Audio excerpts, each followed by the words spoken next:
for tonight. So we do have a pretty busy agenda tonight. We have, let me make this a little bit bigger because it's a little small for me. Um, you know, one, we have some additional task force dates, and it was, it was shared if we could get the December dates up in advance and make sure that there's no conflicts. So we do have a few of those, three more. So we're meeting next week on the 6th, Monday the 6th, the following week, Monday, December 13th, and then the week of Christmas, Tuesday, December 1st, and that's because some of the members in the task force are also part of Reston Planning and Zoning, and they meet the third Monday of each month, and I believe they have a meeting there. Additionally, tonight, I know David's on and has met with staff, but also Commissioner Carter and Lynn, and is bringing back housing, and then Charles Colby will lead the discussion for public facilities. And then we'll figure out what's going to be on the agenda for the next meeting. But aside from that, is there anything in the agenda that we should address, or any questions? And I can't see everyone's physical hand, so please unmute if you do. I didn't miss anybody.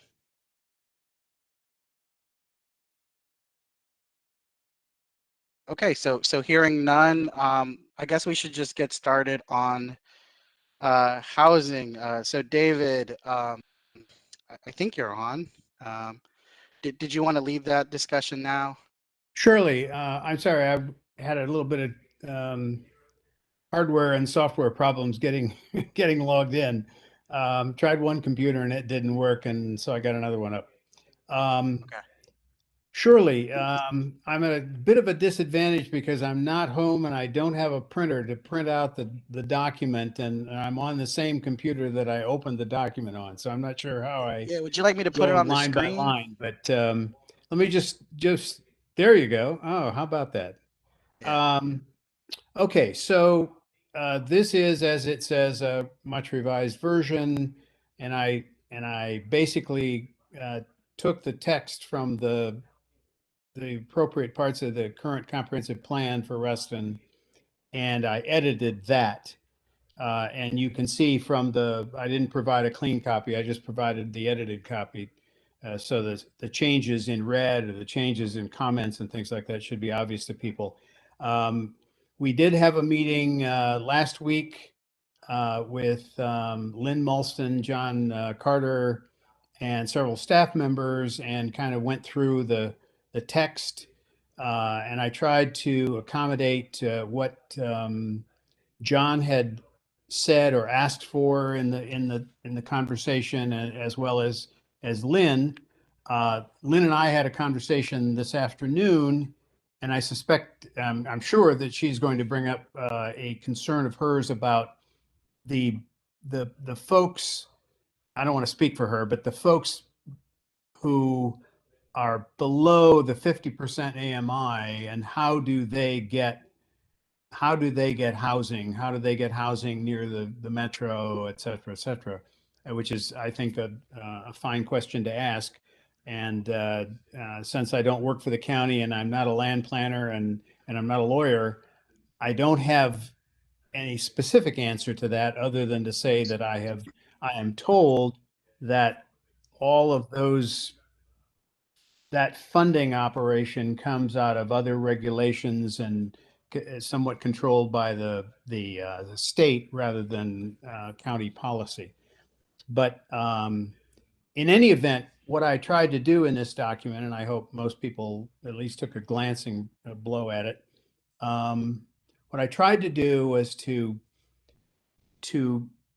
mimic what the current comprehensive plan says, and then add the areas that I think, and others on the committee, I think, believe should be an increase in the potential for creating workforce housing, affordable housing, assisted housing, and then if you will, the even more desperate need for homeless shelters and people who just simply can't afford to live anywhere except their car. So I'd welcome comments from the task force about what they like or don't like about it, and the staff, if the staff is interested in commenting, that would be helpful too.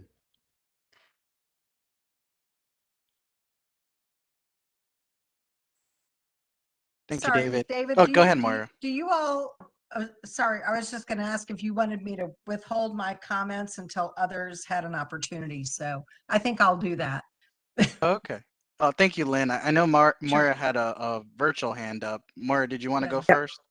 Sure. I just had two things. One is in the first paragraph, there's a sentence that I think it's the second sentence. It says, within Reston, one can find a significant number of shelters for the homeless. And I just wasn't sure what you meant by that, because I thought there was only one homeless shelter next to the library, but maybe I misunderstand what you mean. And the second question I had, and it's just, I don't have a huge understanding or grasp of all this workforce housing, is where did you get the text on, I think it's the second page, it's all in red. I was just curious where that came from and how you knew all that. Thank you. Okay, what I was referring to was not buildings, many buildings housing homeless shelters, but rather the numbers of beds, if you will, locations for, places for people to stay and on cold nights and things. And the stuff that is in there is that I think on page 2 would be basically from things that I used as source material and the existing comprehensive plan. Policy statements from the county, some information from the dashboard, some information from the feds. Okay, I just wasn't sure. I'm not really well versed in this area, but I was just curious where it came from. That's all. Thank you, Moira. Charles Colby, you had a hand as well.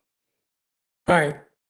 David, I want to bring up something. I touched upon it in the public facilities because I assume this might be something that would be a project by government or non-governmental organizations, but it's to meet that gap you talked about is something along the lines, you might call them workers' hostels, like low cost facilities for single workers to stay in who may not even be anchored in this area, but they work in the area and aren't necessarily appropriate to stay at an emergency shelter.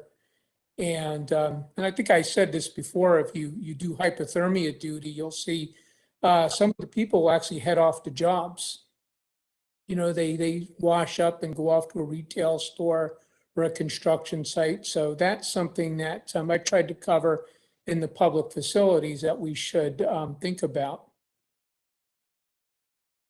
Well, I wasn't specifically referring to that for the bulk of this text, but you're right.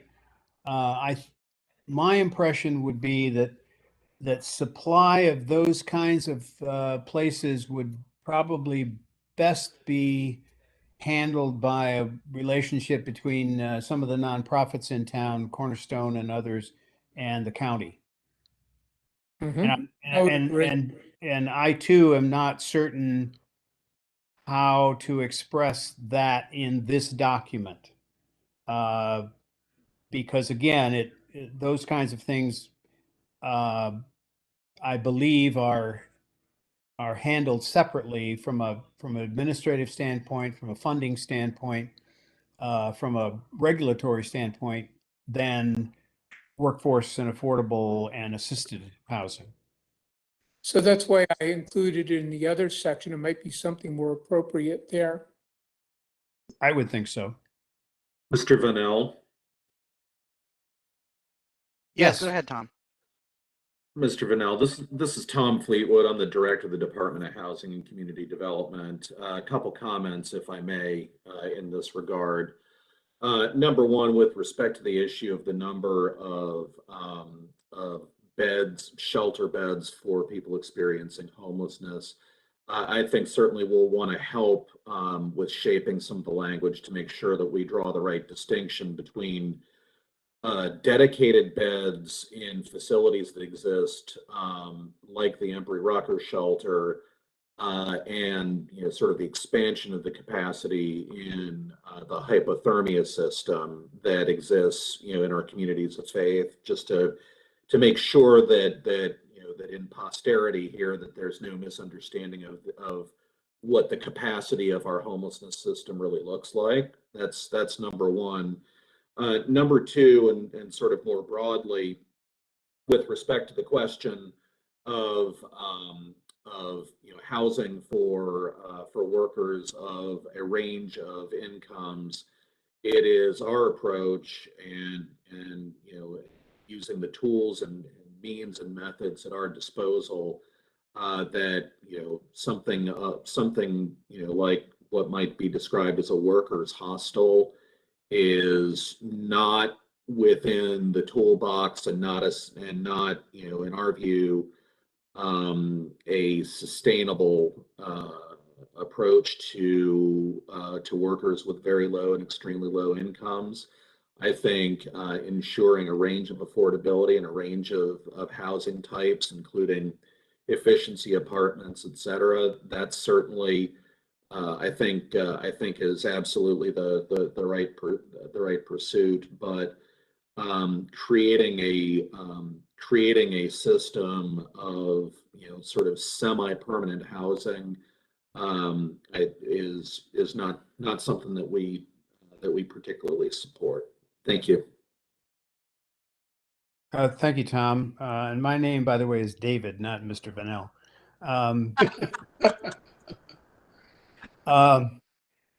I must admit, the first couple of paragraphs were, I was trying to write something that John Carter had wanted in the introduction as a way of explaining how Reston had, been doing this for 60 years and or almost 60 years, and what kinds, and I also wanted to weave in there what kinds of housing for what kinds of, for all kinds of folks in need that Reston provided. So I may have overstated some of the statements, and I would rely on county staff to fix that. Thank you, David. And I know we have a couple more hands. So Bill Penniman next, Tammy, and then Lynn, let's circle back to you and then we'll see if there's any additional hands up. Sounds good. Thanks, Jose. So David, I think it's a good paper. A few things here I'd like to comment on though. On page 2, there's a paragraph about micro apartments, etc. Should be pursued along with cost-saving construction techniques for affordable housing. What tends to happen is people say low-cost construction with the result of high-cost energy because they want to save money by reducing the energy efficiency of the appliances and the building envelope. So I think it's important to fix that so it's low-cost living in the units, reflecting the total cost of everything, not just the construction. I've seen this in state policies and elsewhere, so it's important to get it right there. The Good point. encouraging more ADUs and WDUs, I strongly support, but I think you have to have residential bonus densities for residential units in order to get there. Unless that's going to show up in the land use section, it needs to be here. Otherwise, it's if we're shrinking the development potential, you're going to get fewer, not more, ADUs and WDUs. The question of proximity to metro is a complex one. It's important for people to be proximate to retail, assuming we have enough density to support the retail, because that'll make life much easier for them. Depending on their job type, though, they may or may not be interested in actually using metro. So that, I think of workers who might qualify for WDU status, including teachers and firemen and the like. And it's unlikely, with the exception of our wonderful station at Wheelie, it's unlikely that many of those places of employment will be next to a metro that will be able to serve it. So in concept, I think it's fine, but one shouldn't overdo it without at least thinking it through more than I have. I just raised the issue. The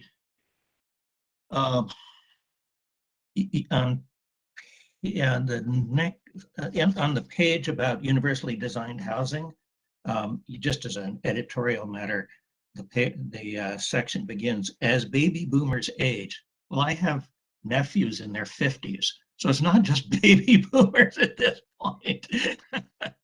Certainly we're aging, but so is everybody else. So I just suggest changing that.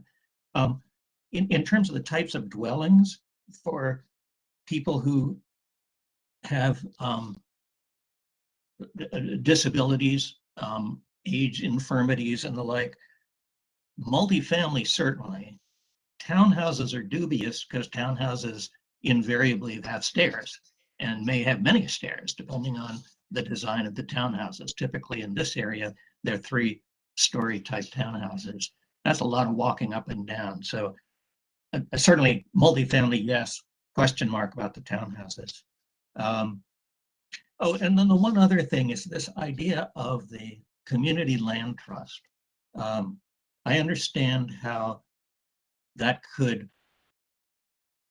lower the total cost of a new dwelling when it's constructed.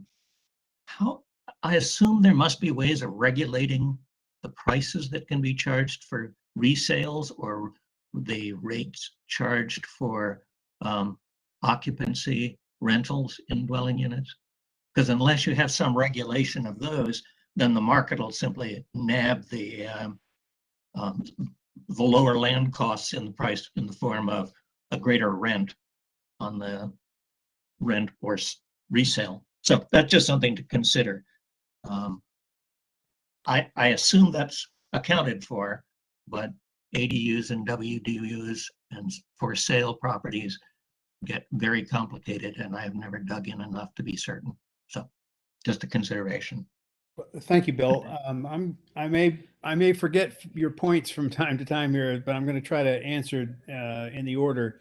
First of all, I am with you in the sense that that there has to be bonus density involved in getting builders to. I know there are people on the committee on the task force who don't believe this, but I don't see any way around offering bonus density for developers to provide WDU housing and affordable housing. And if somehow you think that bonus density is not there, then I'll go back and reread it. But I thought I was pretty clear that as I see it, there, the 3 tiers: the residential area, which is the vast majority of Reston, the village centers, and the TSA, the TSA area, all should have different density development. They're different bonus density for that it's appropriate for the 3 areas, those 3 general areas of Reston. But I don't believe that. I think that what's in there is what will give the developers the incentive to work hard to provide this bonus density, work hard to provide these units. And you're absolutely right.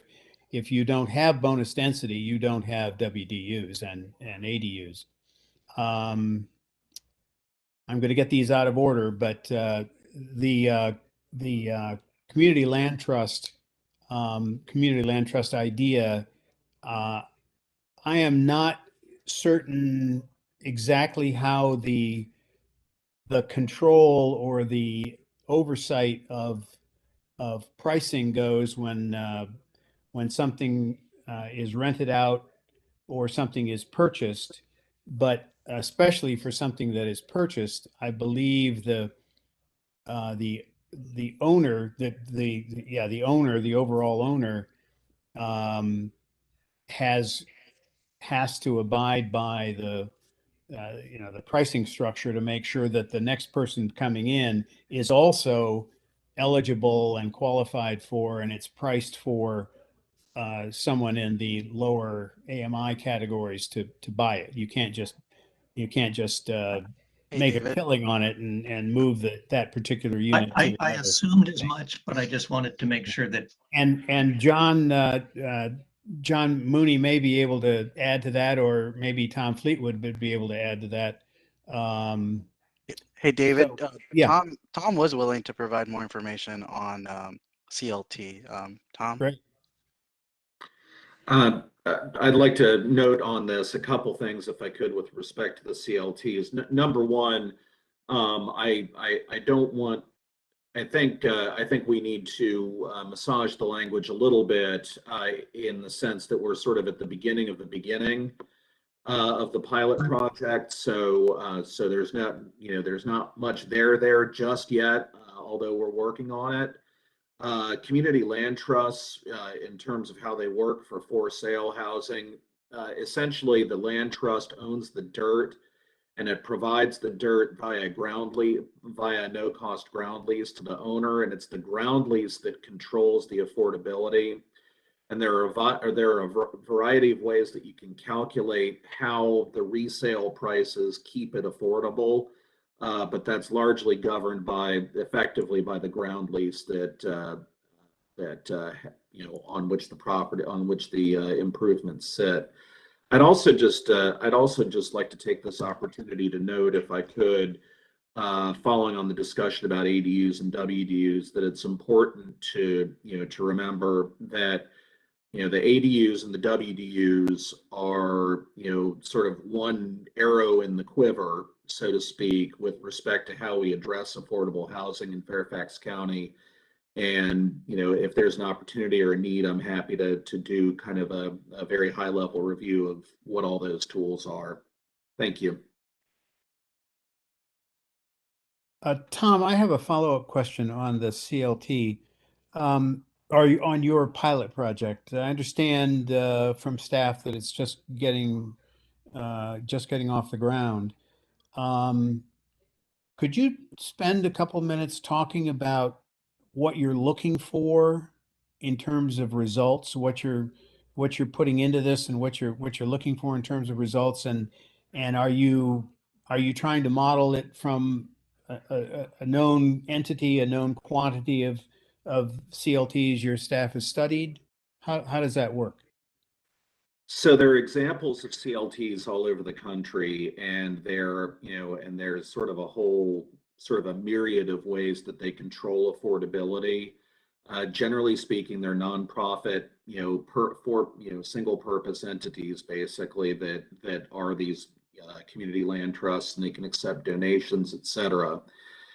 In this case, what we're looking at is the possibility of some of the county's smaller pieces of property possibly being used in a community land trust like model, where we develop affordable home ownership opportunities on some of those properties, with the desired outcome of increasing the number of low and moderate income working families that can buy in Fairfax County, particularly minority first-time home buyers, but also identifying opportunities to strengthen some of our older, more traditional communities by increasing home ownership in those communities.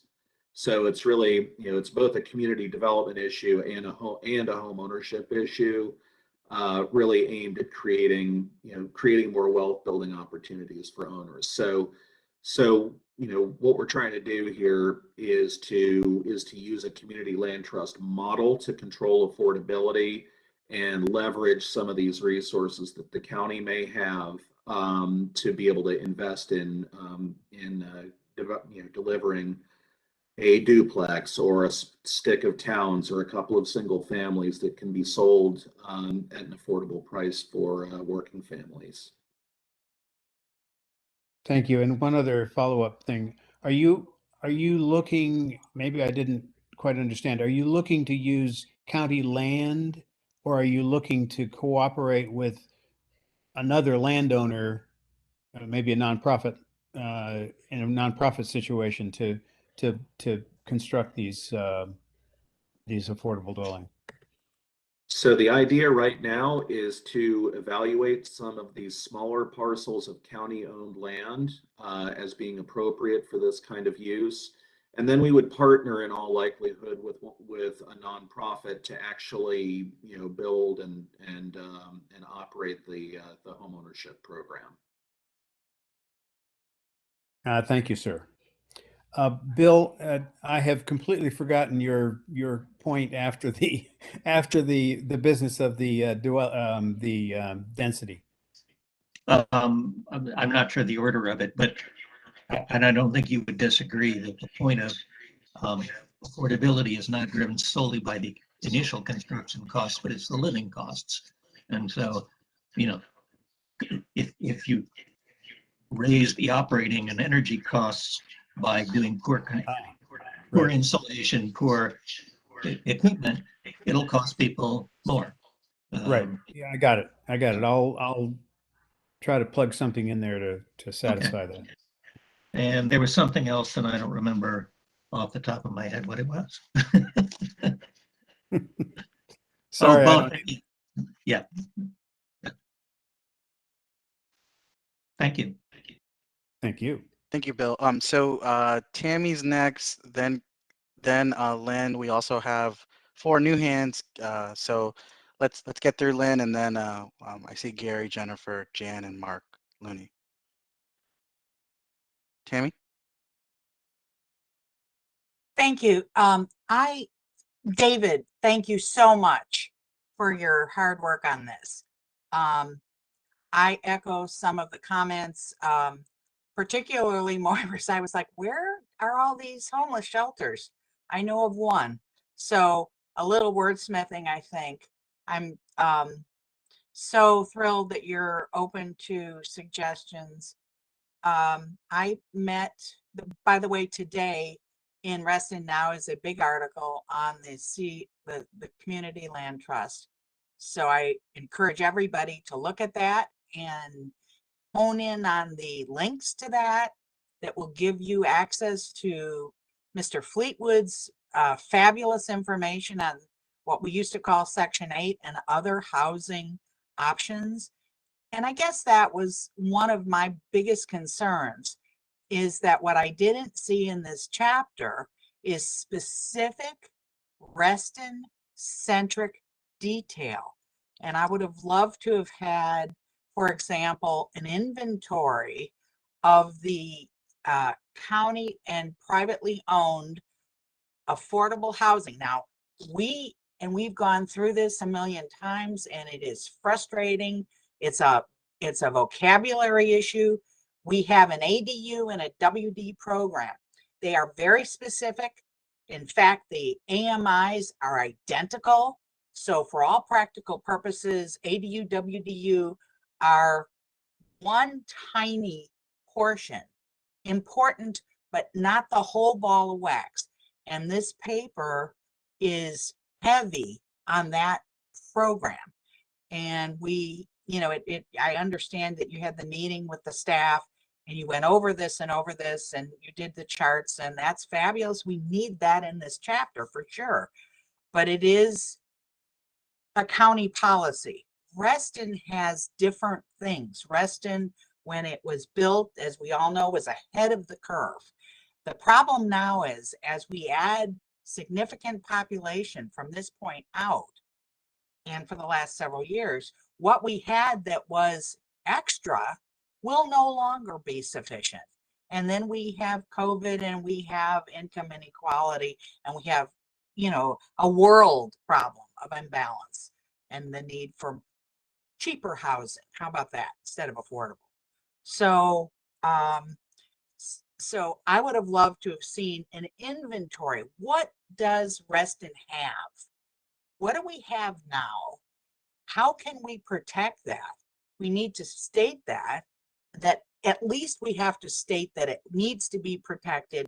We want it to remain. We don't want to lose one unit of what we have. And then we go to the things, the creative things like the land trust, etc.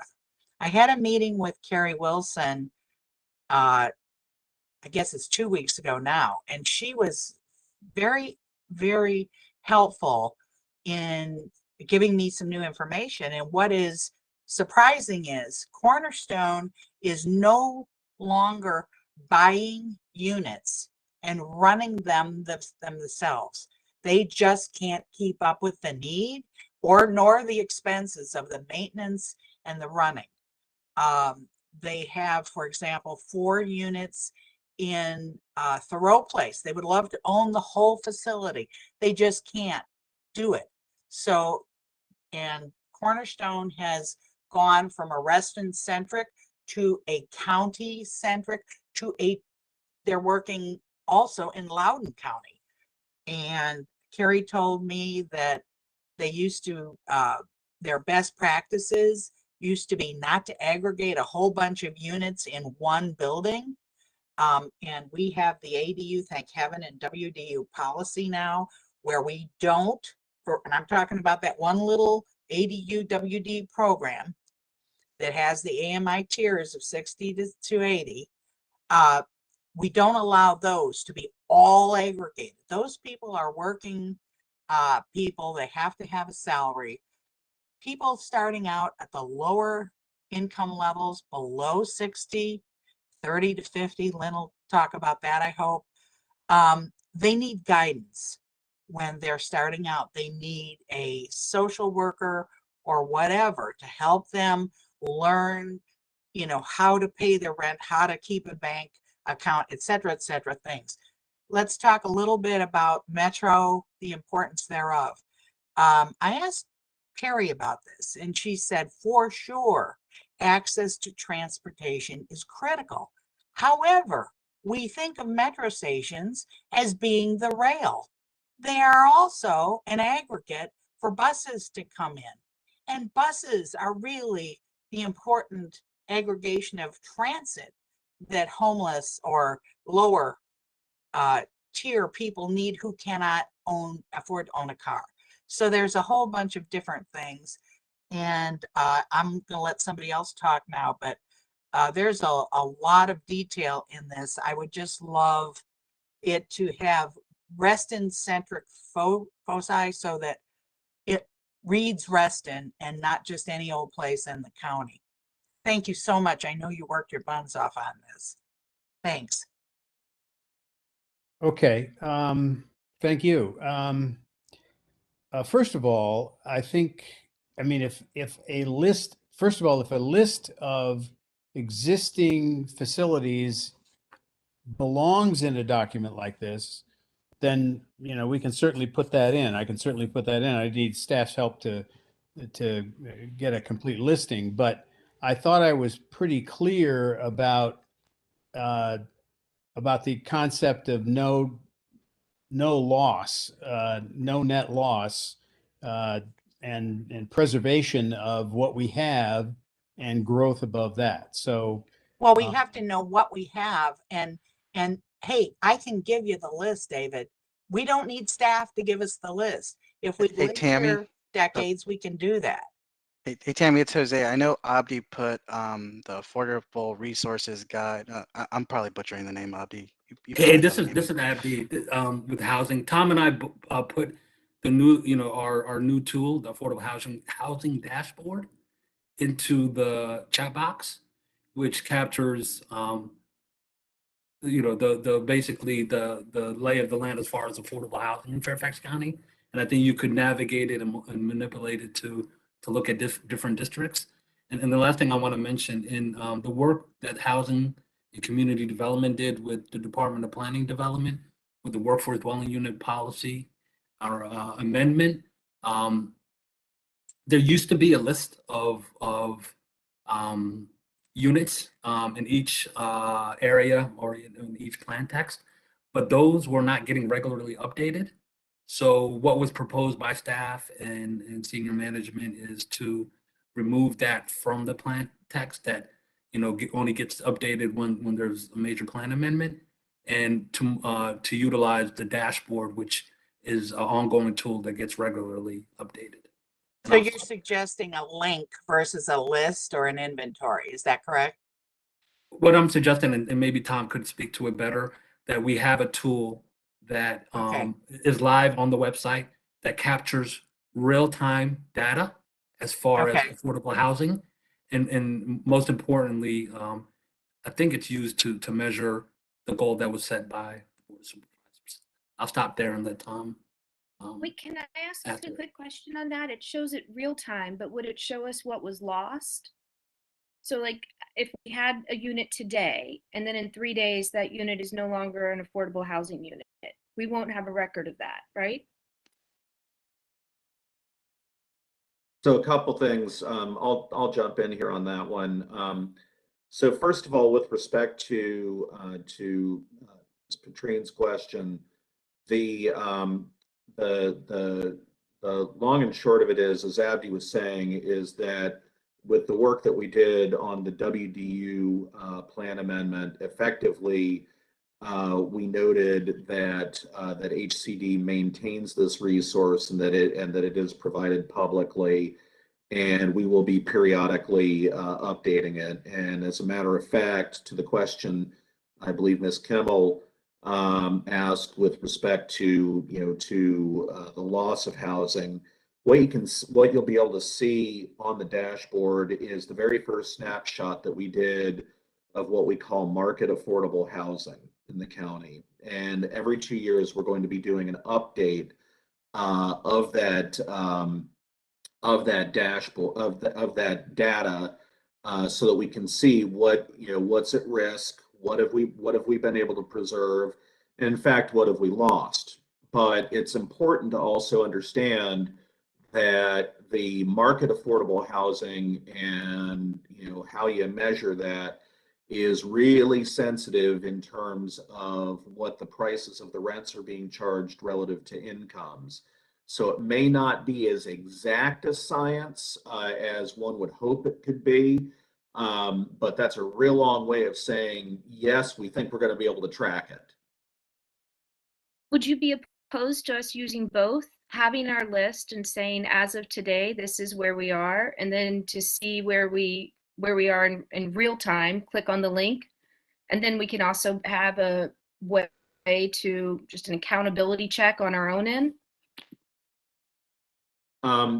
While I certainly understand, kind of the desire to do that, my personal suggestion would be to not do that, because we're trying to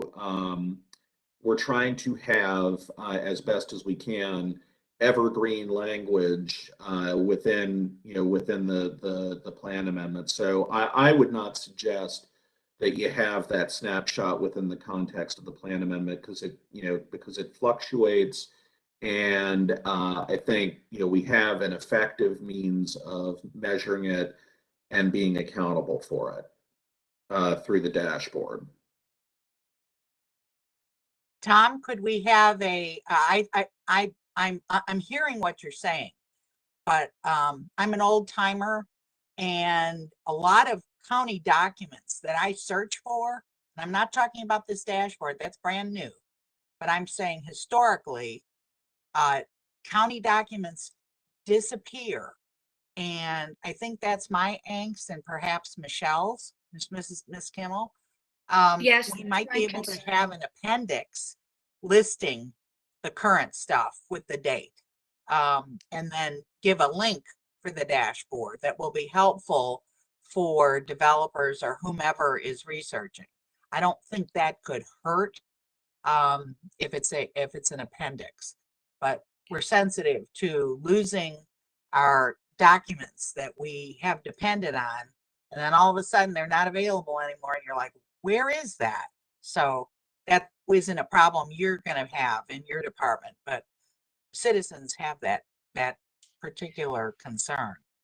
But The other thank you concern, for just to add one thing to Tammy's point, the other concern too is sometimes when it's county-wide, it is a little difficult to drill down to, you know, Reston specific and more importantly, comp plan specific, in this comp plan and where, you know, which boundaries this applies to. So I would like to include it as an appendix. I think that's a good idea.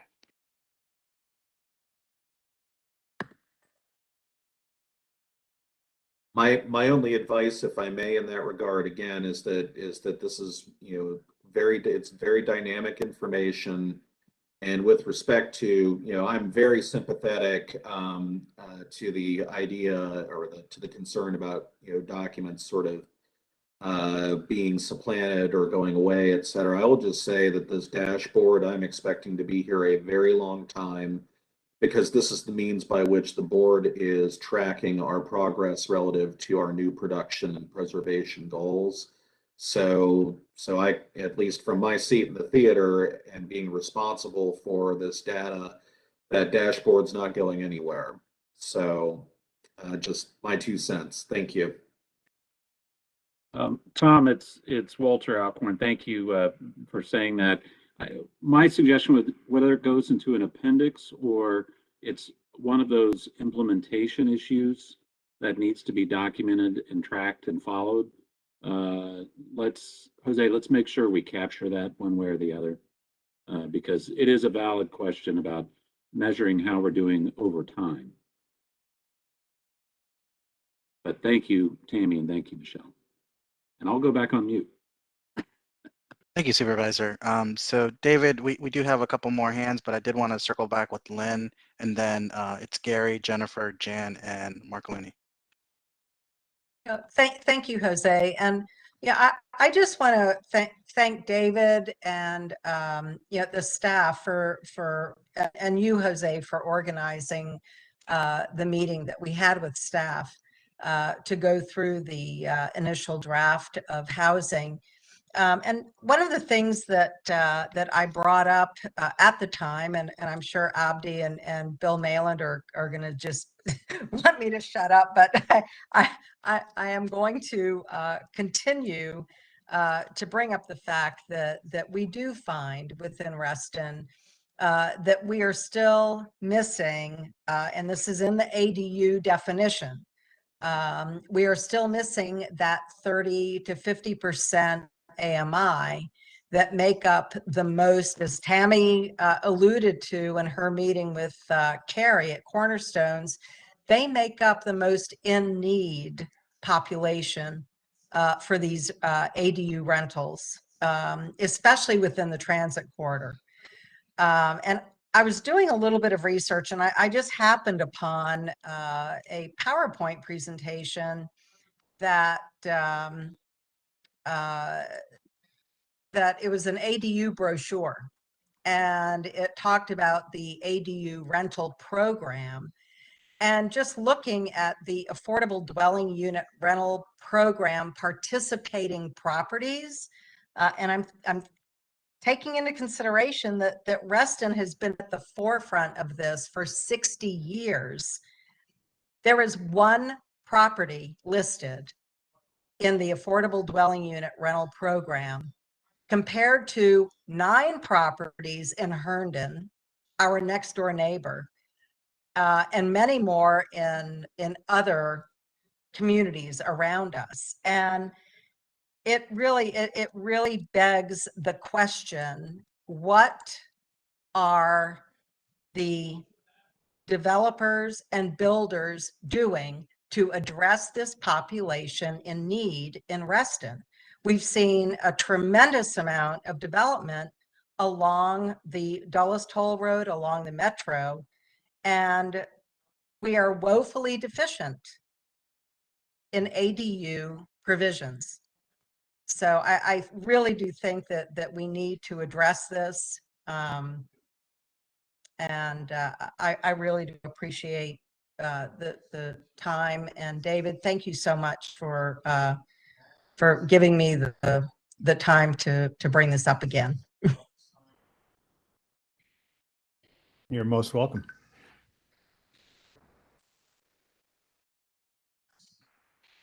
So Gary's next, David. Gary, I believe you're still muted.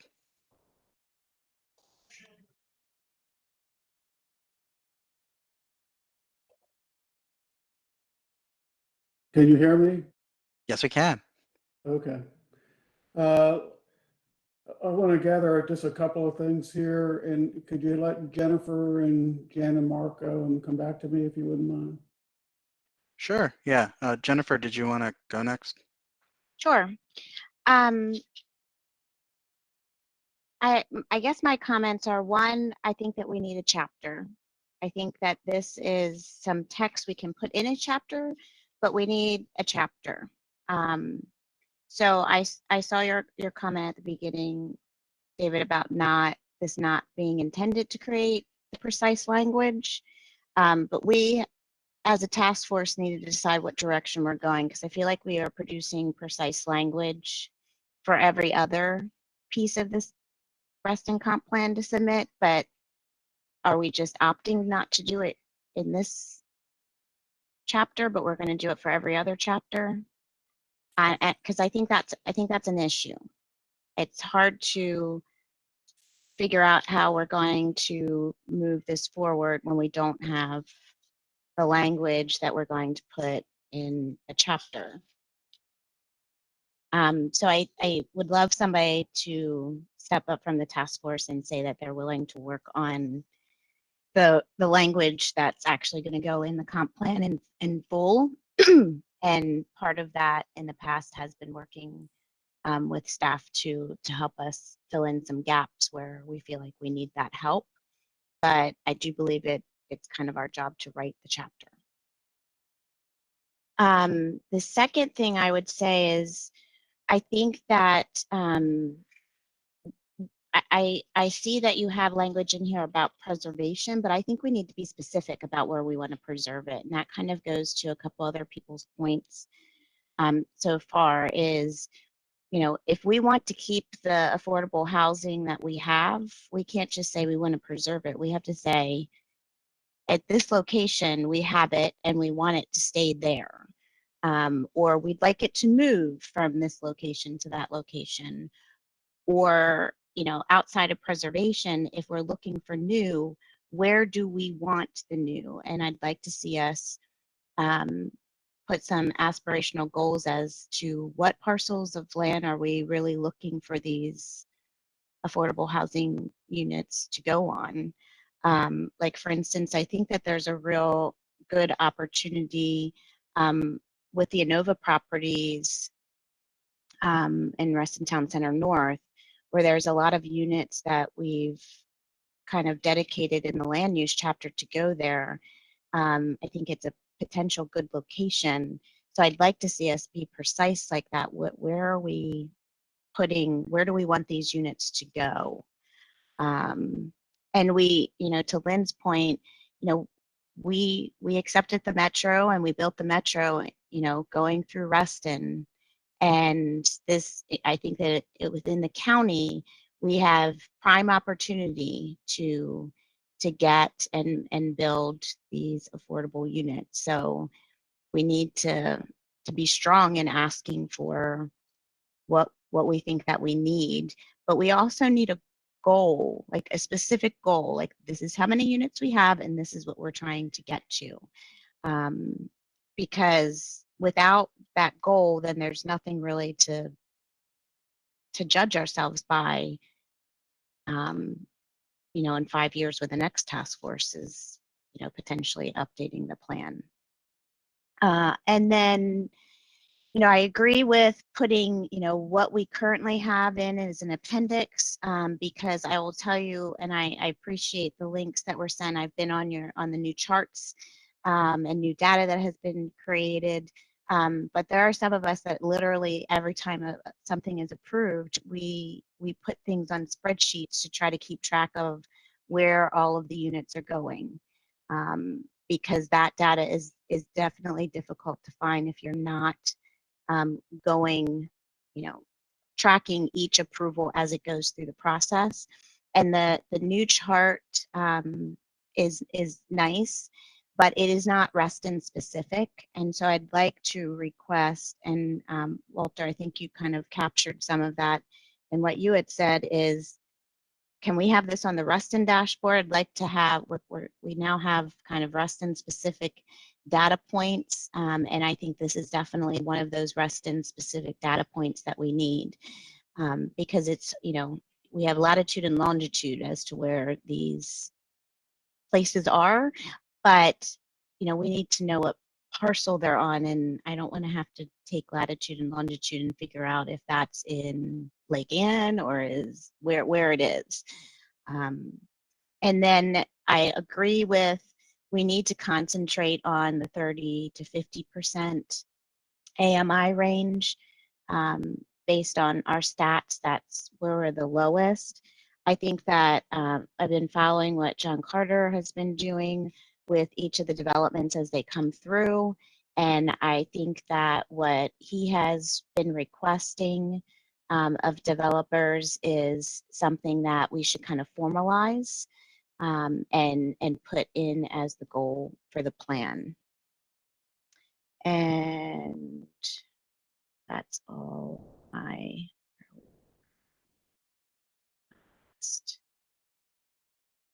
Yes, I think that is all of my comments for now. Oh, and a chart.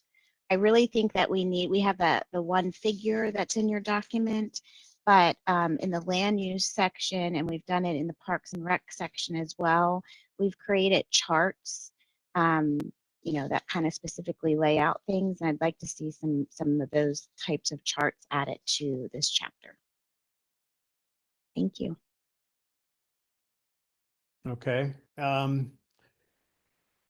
Well, I'm not quite sure what you mean by other stuff, and you're going to have a chapter. I think frankly, and I'm going to be brutally honest here. I think for people who think that we are supposed to write the final draft of land use or housing or Parks and Rec or whatever comes out of this committee is just going to be accepted by the County Board of Supervisors, I think that's a way too far beyond our charter. None of us are planners.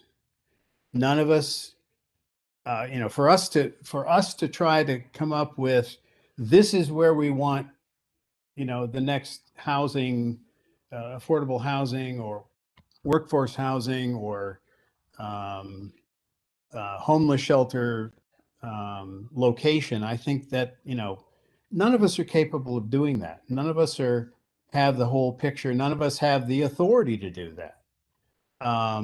And I guess you could make suggestions when a developer comes to you and says, here's what I want to do. And that's the county's job. I don't think that we should be writing final text. We should be putting in what we want.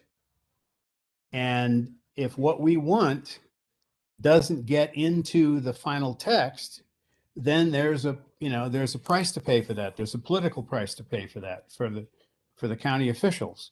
But I don't get what you're driving at, frankly. I guess I will try to, I agree that I don't think that what we submit then all of a sudden becomes the plan. But for every other chapter that this task force has undertaken, we are wordsmithing words and then sending it my understanding is we're sending it to county staff to review and bring back to the task force their recommendations for changes. But to me, it is the base of the text that would go in the plan, and that's what we're submitting for every other chapter. But this one does not feel that way. It feels more like an ideas document than it feels like text that would go into the plan. And I feel like that was something that even you kind of requested of the land use group, you know, in our emails before is, you know, we can't have expect the county staff to do our jobs is one of the emails that you wrote. And in this case, I don't feel like we're giving county staff the ability to do their jobs because we're not giving them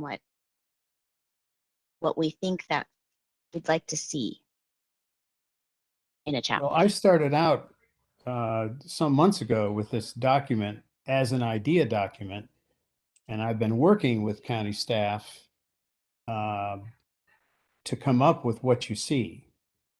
And I could be wrong, but this has been worked over by county staff, and I'm sure there are things in this that county staff doesn't particularly care for, or would prefer to see something else in there. But again, it started out as an idea document, and it worked its way down to this.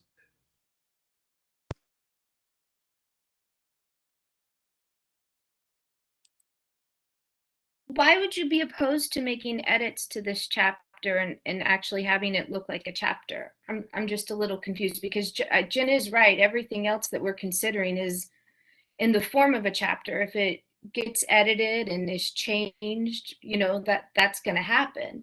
But I don't see why we would treat this chapter any differently, especially when it's of great importance to, I think, everyone on this task force that we get this one in particular right. Well, I'm not objecting to edits at all. In fact, I will point out the fact that every time I've asked for comments in writing about what should go in here, I've gotten zip. So I'm sorry, I mean editing the language that's currently in the comp plan and looking at this as a chapter and editing chapter language instead of just an ideas paper.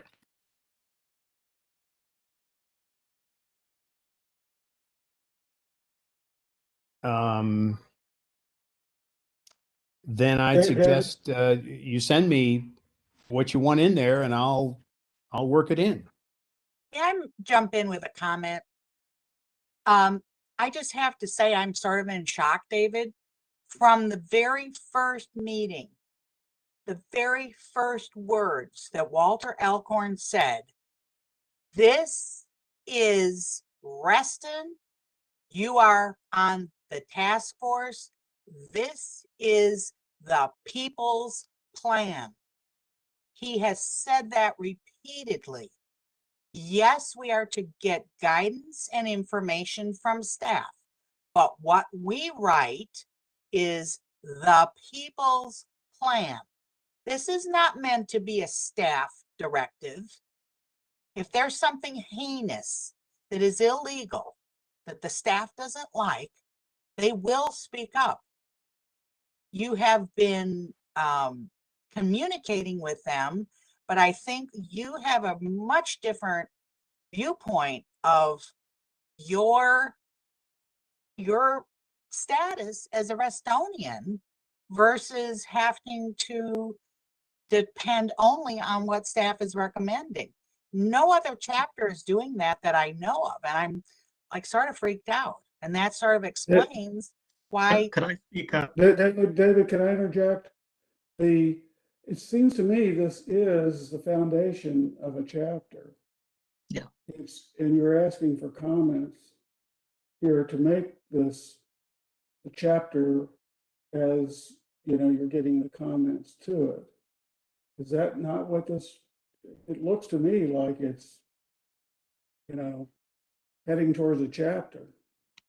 And that was my reaction. I mean, And David says he started from the existing comp plan and worked from there with his suggested edits. And I think it, to me, even the comments that we've heard tonight are not that dissimilar to what's here. I mean, there's suggestion for more detail or desire for more detail on some things.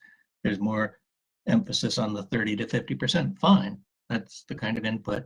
But in fairness to David, this is really, I think, fairly Well, directionally close I don't where want you to want to go. pile on David, but I do want to point out, Bill, that that what he's working from, the language he's working from, was written by staff. Not one citizen wrote one word of what exists, not one. This was an entire existing plan today is entirely staff generated. Actually, I And don't think my that's right, Tim. understanding was that this was to be the people's plan. And that's, I think, the disconnect. And I Tammy, don't, Tammy, Tammy let and me Bill. just jump in here. There are a couple things that, you know, I did say that this is the people's plan. I also suggested that the task force start from the existing comprehensive plan and edit. That didn't work out. So, you know, let's focus on what it is the task force wants to see. You know, focus on the recommendations and move forward. Jose, who else do we have lined up to with their hand up? Yeah, we have Jan, Mark, Looney, and then I know Gary had a comment. I know he made one, but he probably had another comment after that. Yeah, I have a couple of comments. So Jan, did you want to go next? Yes, I do. Thank you Okay. very much. Thank So you. very interesting. Good stab, David, on doing this and doing all the hours that you put in. One of my concerns, well, one thing, when you're talking about the dashboard that is in real time, where you actually count the dwellings for people, low income housing, and that it comes out every 2 years. And I think it should come out every year because these things change a lot. They're in flux. And if we wait 2 years, we're not keeping up the up-to-date data that we normally have. So that is one of my suggestions. Jan, just a note, the first draft had every year, and it changed mostly because I'm amenable to either one, but mostly because I think a yearly rendition of this is maybe a bit too extreme. Okay, this is talking about counting dwelling units and taking an inventory of existing low-cost housing. How is that extreme? Yearly. Maybe extreme is the wrong word, but it gravitated from 1 to 2 years. Well, I think we And should. if you want it to be one, it can be one. Okay, that's my suggestion, strong suggestion anyway. I know that we talk about, some of us on the task force like bonus for developers to be increasing their density, and others do not. Of course, I'm one that does not. But looking at this, there's some factors I would like to know. If we're telling developers bonus incentives to build, how high?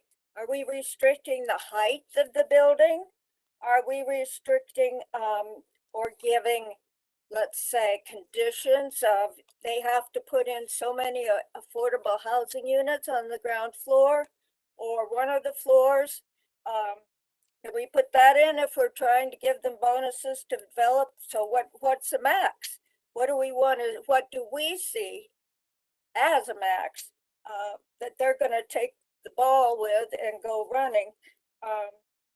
How many? And again, those are the kinds of things, Jan, that when you get into the details, that's when John Carter and Walter Alcorn and the developers sit across the table from one another and work those things out. That kind of stuff doesn't belong in a comprehensive plan. The outline of that does, but not the details. Okay, well, the details are, I'm against the bonus because I think that can get out of hand. We need to look at I think we need to envision how big do we really want Reston to be effective? How big? Do we going to put a limit on it? Are we ever going to say enough's enough? That concerns me a lot. The other things though are great. The ideas about you know, checking with the people about these things and addressing the needs of the.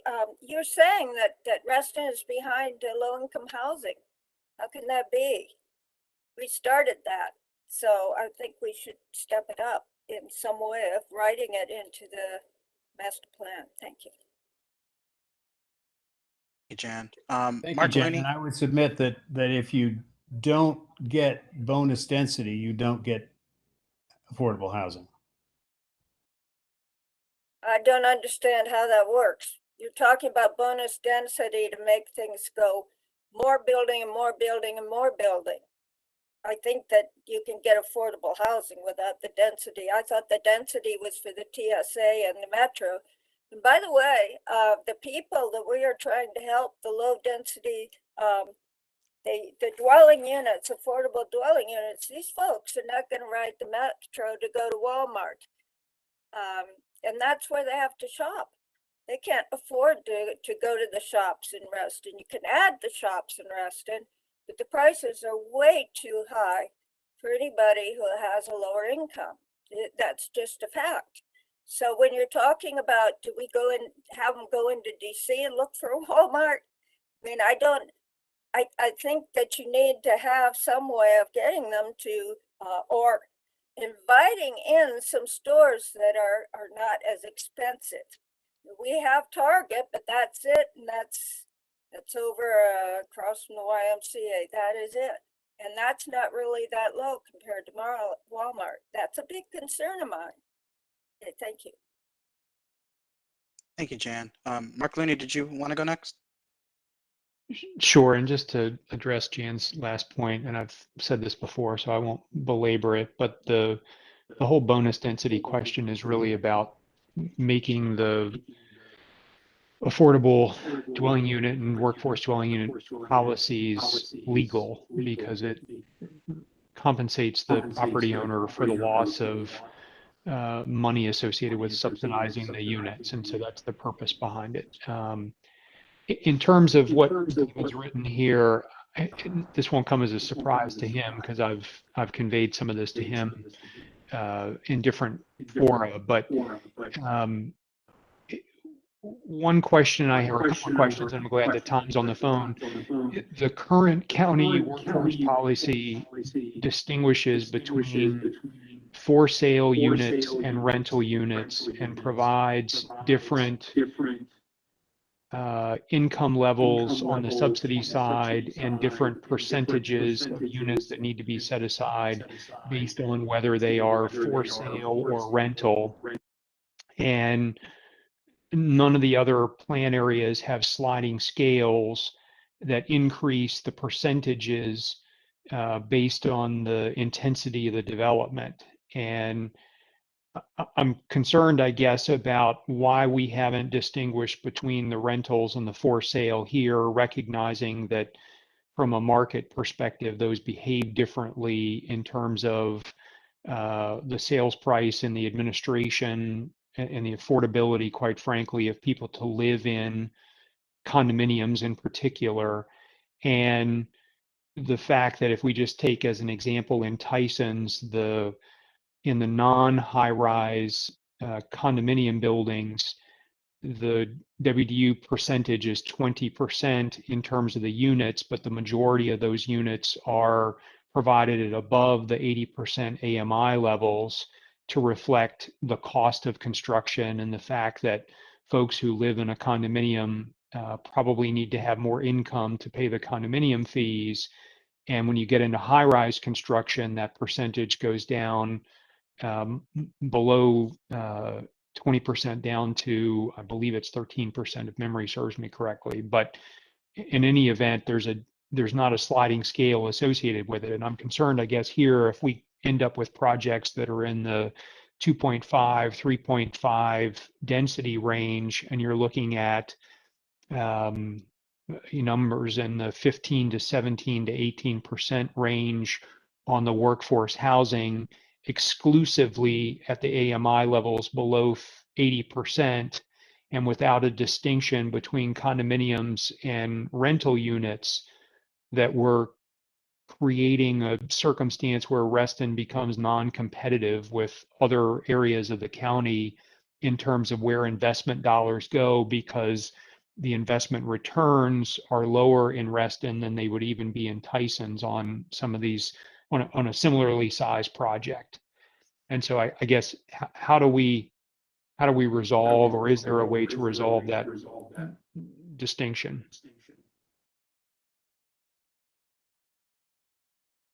Hey, Mark, this is Abdi. And before David gets to answer that question, and working with DPD, the intent of the language that's reflecting the WDU program, similar to the recent plan amendment, was intended just for the rental program. As you're aware, the task force and the plan amendment that was approved by the board in February of 2021 was only reflective of the WDU rental policy. So, if it's appropriate, staff will work with David to make sure that whatever proposed language that goes into Reston aligns with the recent plan amendment that was approved by the board for only the rental program. So it would just focus on the rental piece and not on the for sale piece? Yes, sir.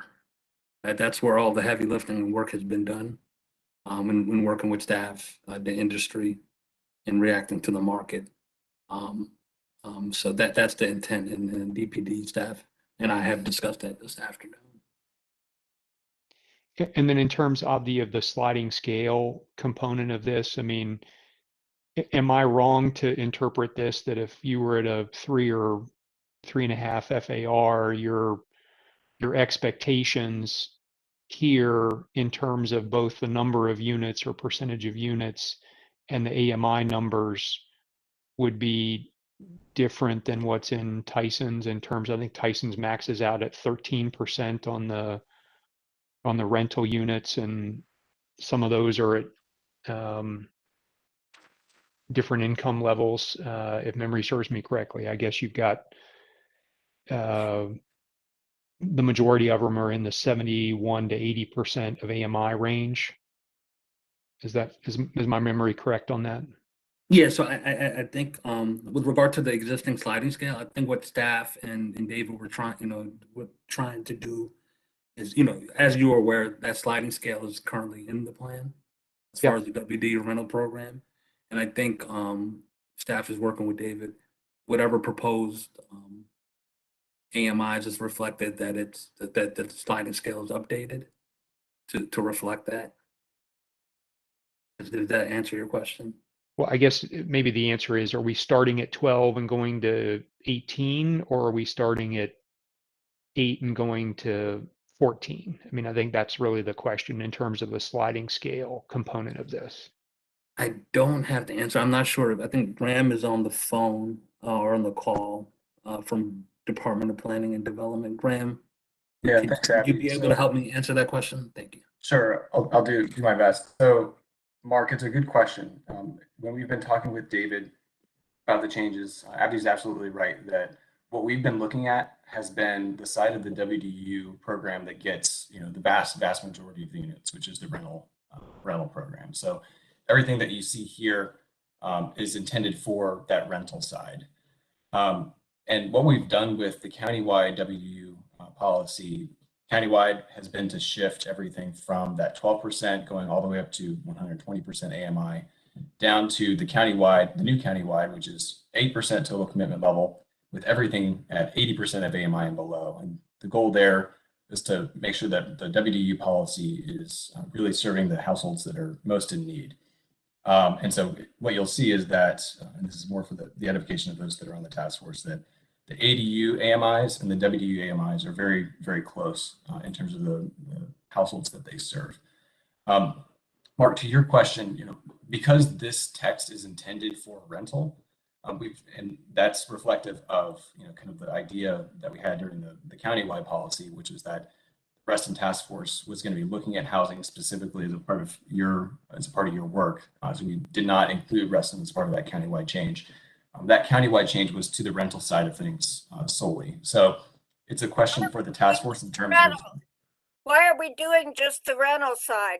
Why aren't we considering the buying side, the selling side? In other words, having units to buy for teachers, for firefighters. Sure. So thank you for that, Jan. So they are very different programs, and what we've done as a part of the countywide has just been to look at the side that's gotten, again, the very vast majority of the units. So for example, I think ADUs, we've had about 1,700 that have been constructed as a part of this program. Of those 1,700, 1,679 have been rental, and about 25 are for sale. So it kind of gives you a sense of the magnitude. So we've seen a lot more of the rental side of the WDU program. For sale is starting to pick up, but we don't have as much data to go on in terms of for sale. So what we looked at as a part of the countywide policy was the aspect that's getting the vast majority of the units. There are other programs out there, as Tom was discussing, that kind of address the for sale side of things, and we still have that, as one of the tools in the toolbox. But the rental side is where we see the vast majority of the work. To Mark's original point regarding the sliding scale, I think the question that becomes for the task force what they want to see in terms of the sliding scale retained for sale at the for sale AMIs, so up to 120% AMI for the TSAs, or if they'd like to revert to countywide for sale policy, which would be a flat rate of the 12%. So that's more for the task force. We have not addressed that as a part of this text.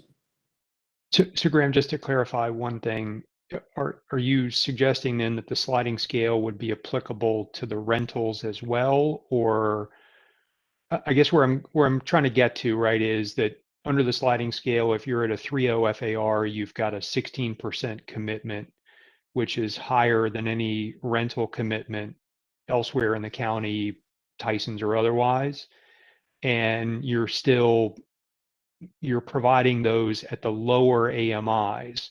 And my point to David has been that sliding scale was developed when the AMI numbers were higher at 80 to 120 as opposed to 60 and 80. And so if you're going to stick to a sliding scale, which is theoretically possible, in my mind, you got to reset the scale to reflect the lower AMIs, because otherwise you're increasing the subsidy without decreasing the commitment. And that's where the legality of the program starts to get fuzzy. And that's what I'm concerned about. Sure. It's a great question, Mark. What I would say is that we had Virginia Tech earlier this year as a part of this task force effort take a look at the existing sliding scale and the existing exchange of commitment, WU commitment to bonus, to see if that's still held steady. And their analysis is, we presented it to the task force. Yeah, I remember. Happy to forward it along, but it indicated that we could retain the sliding scale and that there would be an appropriate offset of WDUs to bonus if we kept the existing sliding scale, but shifted the AMIs down to reflect countywide policy. Mark and Graham, just a comment.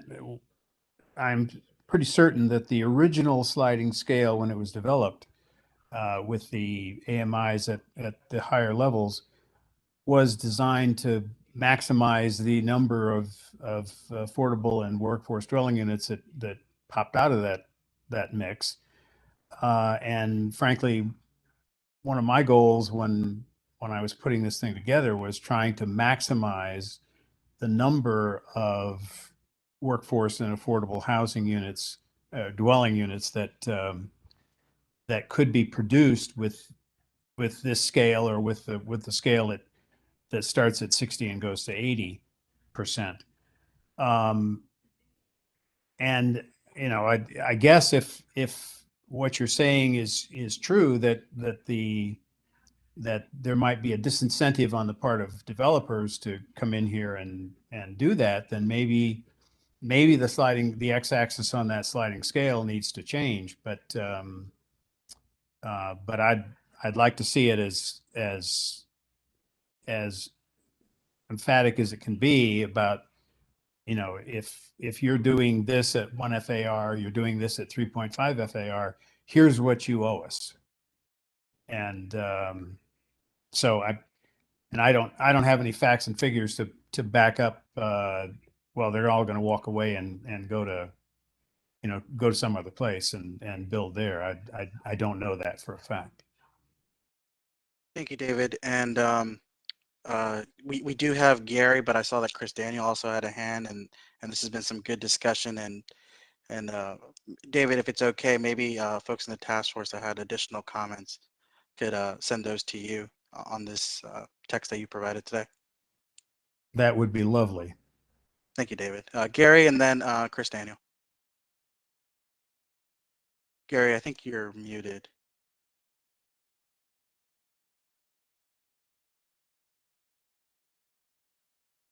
Sorry. You're okay. There you go.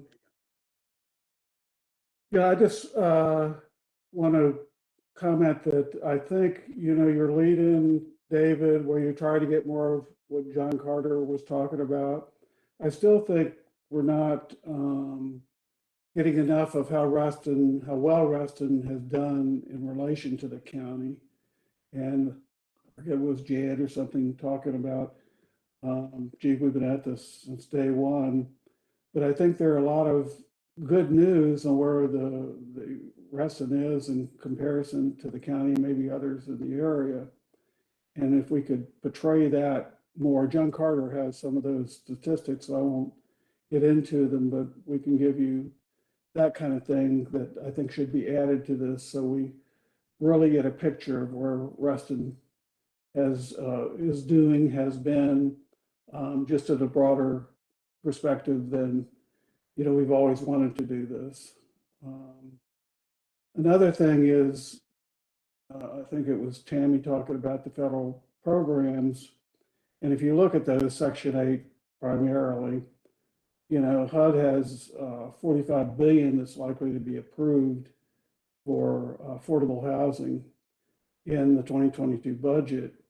And that's a lot of money. And I think as I've talked about a long time on what we're going to put in this chapter, we ought to have something that talks about those federal programs and how they relate and where we are in relation to that. More advertising, putting it in the comp plan just as a understanding point to me would be very good. And I think others have mentioned that before. So if we could do that, we can get you some things on that as well. And I think you're heading in that direction. That's what I assumed this to be. I agree with Jennifer. We need to kind of make sure it ends up that way. In specific ones, I have to get back to my document here and see where my other comments are. So if we go down to, just a second, I don't know what page number this is, David, but we're talking about per staff, this is your comment, David, for areas outside the village centers and the TSA, it is possible based on location, unit type, the county might ask for a contribution to the Housing Trust Fund instead of units. And I didn't know why we would do that. I understand the Housing Trust Fund, but it seems to me we ought to be focused on the units, and I don't know why you had that comment there. Seems to be we ought to be sticking to units. If you or the county staff may want to comment on that. Let's see. I think although the and certainly county staff can weigh in on this. My understanding was that the idea of contribution in lieu of units is definitely not welcome. But in this particular case, it might be county staff might in fact request the contribution instead of a unit, and county staff can give them details if need be. Yeah, I just wondered why we would do that. And if they want to comment, you want me to go through a couple more and then you can come back to that? David? If we went down under the figure 36, and it talks about non-residential development it has crossed out TOD districts and inserted TSA, contributed $3. I didn't understand why that. If we went from TOD to TSA, would it be everything? And why did we make that kind of change? I made that change because the TOD is a smaller land area than TSA. Well, right, but then why wouldn't it be things beyond the TSA?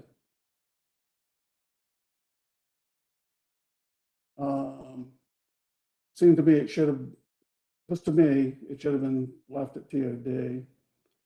And then just Why on would the that be? next paragraph, David, it says ground level retail located in office, hotel, and residential buildings should also be excluded when calculating contribution amount. And I didn't know why we would do that either, because that's just too difficult to calculate, relate to in terms of, is that really what it's going to be at the end of the day, that kind of thing. And I didn't think that exemption should be there. So those are specific things, and I can send them to you and others. And two big points there were, of course, three, I guess, making it a chapter as we talked about, and also getting the good Reston story in here so everybody understands it, because that means a difference on where we're going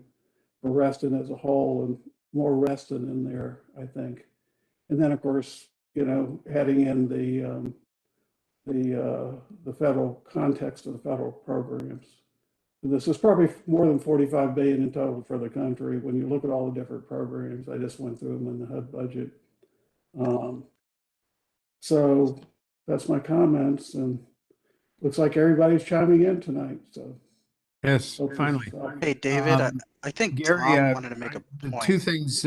First of all, I think Tom Fleetwood wants to say something about one of your comments, but again, the reason most of what you see in those two subparagraphs are existing language, and I changed it from TOD to TSA because more ground is covered and more money will be hauled in. And secondly, the ground level retail, et cetera, is a county policy now, and it seemed to make sense to keep it that way. But Tom, you had some stuff to say. Thanks, David. I just wanted to note that you hit it spot on with respect to, for decades, our strong preference has been units rather than monetary contributions, but we felt, that in fact it is appropriate to include that potentially in this language to give ourselves that flexibility in case it should be necessary. With respect to the ground floor exemption from $3 per square foot, I'll just note that that is the model that we have in the Tyson's Urban Center, and to date, it's produced about $9.5 million for the Housing Trust Fund. The $3 per square foot, excluding ground floor retail. So that's becoming an important resource. And then finally, with respect to the federal programs, we can certainly help craft, if it's the will of the task force, some language with respect to the many programs that the Redevelopment and Housing Authority administers, and the many properties that we administer that serve people with low and extremely low incomes, meaning people below 50 and below 30% of the median income. And we'd be glad to assist with that, because it is true. It's very important for everyone to understand that that there is an entire mosaic of tools that we bring to the table in terms of affordable housing development, rental subsidy, affordable housing financing, et cetera. And we're glad to assist with that. Tom, thank you very much. I would welcome having one of your folks or some of your folks send me that information, and I can weave it in. And Gary, to follow up, I would welcome also your additional comments about the document and about what you'd like to see in it. Thank you, Hey, David. David, it's Lynn. I just had a quick question for you and Tom. I guess that question is, are you adverse to having some new ideas on how to address the needs of the 30 to 50 percentile? Or are we stuck to going with what the county has already established? Of course, I'm not adverse to that. And if you have other ideas, that'd be great to hear from, Lynn. Thank you. Thank you, Lynn. Chris Daniel, you're the last one, so. All right. I wasn't going to probably say much because this really is one outside my wheelhouse, I would say. Only the word preservation has any familiarity between my section and David's. But I wanted to give a little sympathy to David here because I know the struggle of drafting something for a section like this. And I just want to kind of comment on the fact that the Heritage section has gone for a staff review now that we've voted on it, and Heritage provided staff provided feedback on the language that we looked at, and most of it was rather minor criticism or comments on wordsmithing that was easy to accommodate. But I think if folks are giving ideas for David, I think put it in there and see what happens. I mean, that's, but I understand the frustration of not getting that in some type of typed format that can actually really be digested into something. Because we got a lot of valuable input today, but it becomes a bit of a struggle to put that in something that matches plan language that isn't something that's more policy driven. And so I'm sympathetic to that challenge that you have there, David. I wish I could give you some quality language there for some of these sections, but I think a lot of it is the same struggle I dealt with of how do we incentivize some of this in an environment where many times development just wants to build what is most cost effective for them and not necessarily conducive to the goals that many of these sections of the plan want to achieve. It's the back and forth that we struggle with. So I hope we can find that middle ground to get something in there. Thank you, Chris. So do I. Chris. Don't see any additional hands. Let me reset this. But Michelle, did you have a new hand, or was that a previous one? Yeah, no, I just, my comment was just, I think that we should remember that Reston is a very attractive place for developers. And there's no signs that interest and investment is waning. And I think that we should set out our community goals. And if developers want to join this community and contribute their fair share of affordable housing, then that would be great. And if they don't, then there are other places, and that's okay too. And so I don't think we should back down from our goals out of potential fear that maybe they're not going to come. Thank you, Michelle. I'll stop sharing my screen. I noticed I have that on still. So David, I think folks will be sending you comments, and were there any other items you had, David, before we move on to public facilities? I know it's 8:38. Jose, could I get a minute in here? John Clark. Hey, John, how are you? Sorry I missed you. Yeah, go ahead. One thing I wanted to do is thank Tom Fleetwood. If you haven't seen his show on public housing in the county, it is terrific. Hamoud, and we don't often see Graham That's really good staff to be working on this. And certainly kudos to David. This is, there's never enough and there's always too much. So, but three things, brief details. In the first part, thank you for adding that. I think it does read better to talk about what Reston has done in the last 60 years. I also think it would be good to talk about what Reston has done recently. And I was looking at my chart. There's 1,900 affordable housing units approved in the last 4 years. It might be good to mention that. And then I always talk about the so-called missing middle. That this is for people that are probably over they're at the 80% or they're at a fairly higher range, but these are people just out of school or people struggling with jobs that don't pay a whole lot. And we have a lot of missing middle houses here, both in townhouses and single family detached. I think it would be worth mentioning that. My second point is on the WDUs. You know, we can talk about doing better or doing not quite as good. I think you're getting there on this. I would prefer that this is something that maybe Jennifer talked about a chart, maybe use the county chart. I will point out that it's a sliding scale. This is a policy. It is not a law. So you're supposed to be negotiating these things as much as people on the planning commission and the developers don't like to do that. But the upper end of the scale, and this is what Jan was talking about, is 20%. The General Assembly has allowed 20%, but they don't describe how many WDUs go along with that. So there's a recognized sliding scale. And whether you want to create your own for the document or use the county one, and Graham has that. We talked about that last week. It's not too bad. So I would consider that. And the WDUs address the 60% and above. It's the 30 to 50. And I think working with that staff team would be good. Maybe there are some sites we could suggest. We know there's a county-owned site at Herndon. We know Embry Rucker needs to be expanded.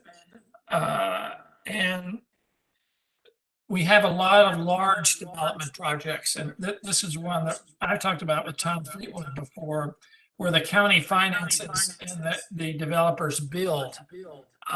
And some of these are 80-20, 80% market and 20% low and moderate income. Maybe some of those programs would be good. I know there's one, a different kind of program, but working on it now in the Hunter Mill District portion of Tyson's. And there are two affordable housing projects coming online. One is with the Arlington Affordable Housing Partnership, I believe they're called. And maybe looking into those that both site suggestions, I know that's difficult, but site suggestions as well as some programs that would hit that 30 to 50%. And that's my thoughts on this. Thank you. Thanks, John. Thank you, John. So I know it's 8:42. Charles, did you want to go ahead and start showing some of the stuff on public facilities, and we can try to get some comments in? Sure. I'm all full of energy here. Me too. We all are, right? We'll talk, move through some of this and see what we can accomplish tonight. Can I share? Yeah, you should be able to share your content. Okay, let me do that. Okay. Share, and let's see, the one I want to share is so many things. Make sure I'm sharing the right one. I think this is it. Wait a minute. Hold on. Sorry about this. I did not anticipate the sharing to be looking at all my screens. So let me, okay. So let's try this again. Share. See if this is it. And good, okay. So there's different ways we could do this. This is something that I finished very recently. I delivered it, I think yesterday. So yesterday, day before, but folks haven't had a lot of time to go through this. But I will say, if someone has edits, like you just want to go through, tweak this, tweak that, you can send that to me. And I provided my email address and I'll incorporate those. Like Tammy sent me some edits just a little while ago. I'm just going to go through and add those. There's nothing controversial. So what I want to do now is cover the main changes and cover the different sections of this. If it's okay with everyone, I just wanted to go through it section by section. And I wanted to then some changes I can make on the fly, others I can take notes. What I'm hoping is to be very linear in this, just to move it towards completion. And then it can be shared with various agencies for feedback on their end. Does that sound good? There's no objections. And here's the sections we have in public facilities now. This last time was a 2-page document. It's now up to 6 pages. We have a summary table for John Carter's request. We have a note in the supervisor's office. We have a complete inventory of schools. We have a complete inventory of fire and rescue. We have mention of law enforcement. We have new language on libraries. We have health and human services. We have housing and facilities for homeless population. We have public recreational and entertainment facilities and water and sewer.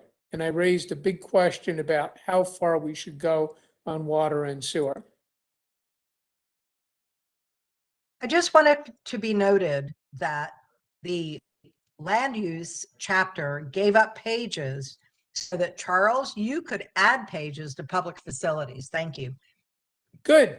Excellent.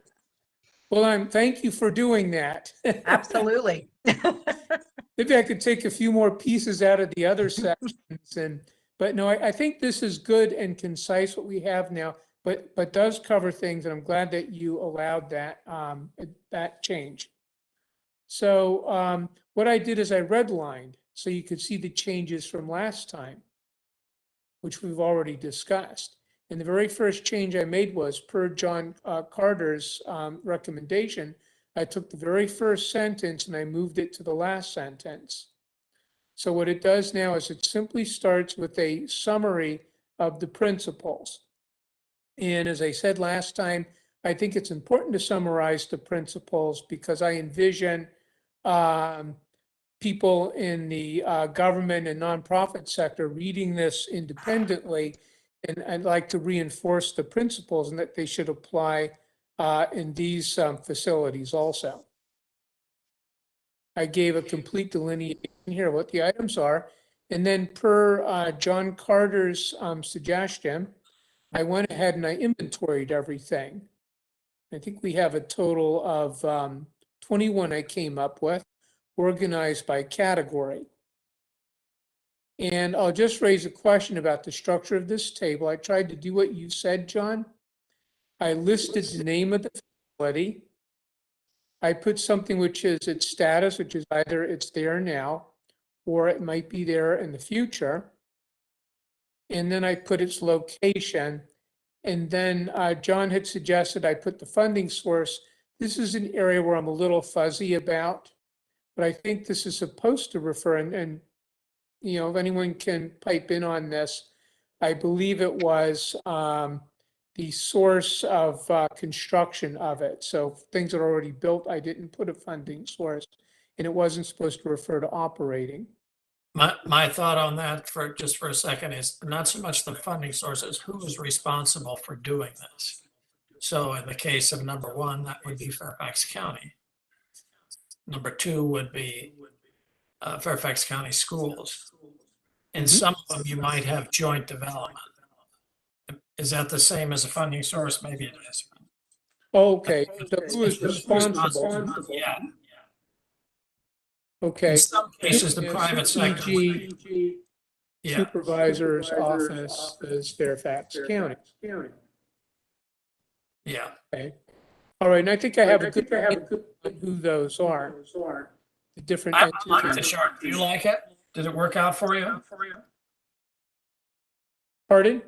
I like the chart. Do you like it? Yeah, oh yeah, no, yeah. Okay, And good. I also want to mention an overall thing. I'm assuming that at the very end, that someone's going to take this and clean up all the fonts and formatting and make it consistent across the entire plan. But I did my best on that part. And some of this gets very detailed, or if you have a detailed tweak in this, someone could simply email me. Does anyone have a broad comment, concern, or question about the this table here? Hey, Charles, it's Jose. I know Gary has a hand, but also David Gill has a hand and Moira Callahan has a hand. Gary, did you want to go first? You're muted. No, I didn't right the moment. Can I get back to you in a Yeah, we minute can if circle I back. do? I left my hand up. I'm sorry. Oh, okay. Sorry about that. So I saw that David put his hand down. Moira Callahan, did you have a comment? Just really quickly, I do like that chart. Thanks a lot. I just wondered, in the schools section, which you haven't actually gone to, it's just the following page. It talks about in the second paragraph about the growth envisioned. We talked about going back to the county to see if those numbers were the same or going to be changing. I'm guessing we haven't done that yet. Is that correct? The schools are supposed to be looking at this. I don't know if they've specifically reviewed it. Okay. But I also have been asked to put in, I'll get to that. I have been asked to put language to ask the schools to look at the, I believe it's the land use plan on their estimates and make sure their numbers coordinate with that. Okay. All right. That's all I had. I do like the chart. I think it's helpful. Thank you, Moira. Bill Penniman has a hand up, Charles. Yeah, Charles, on the table, this is really a question of what you intend.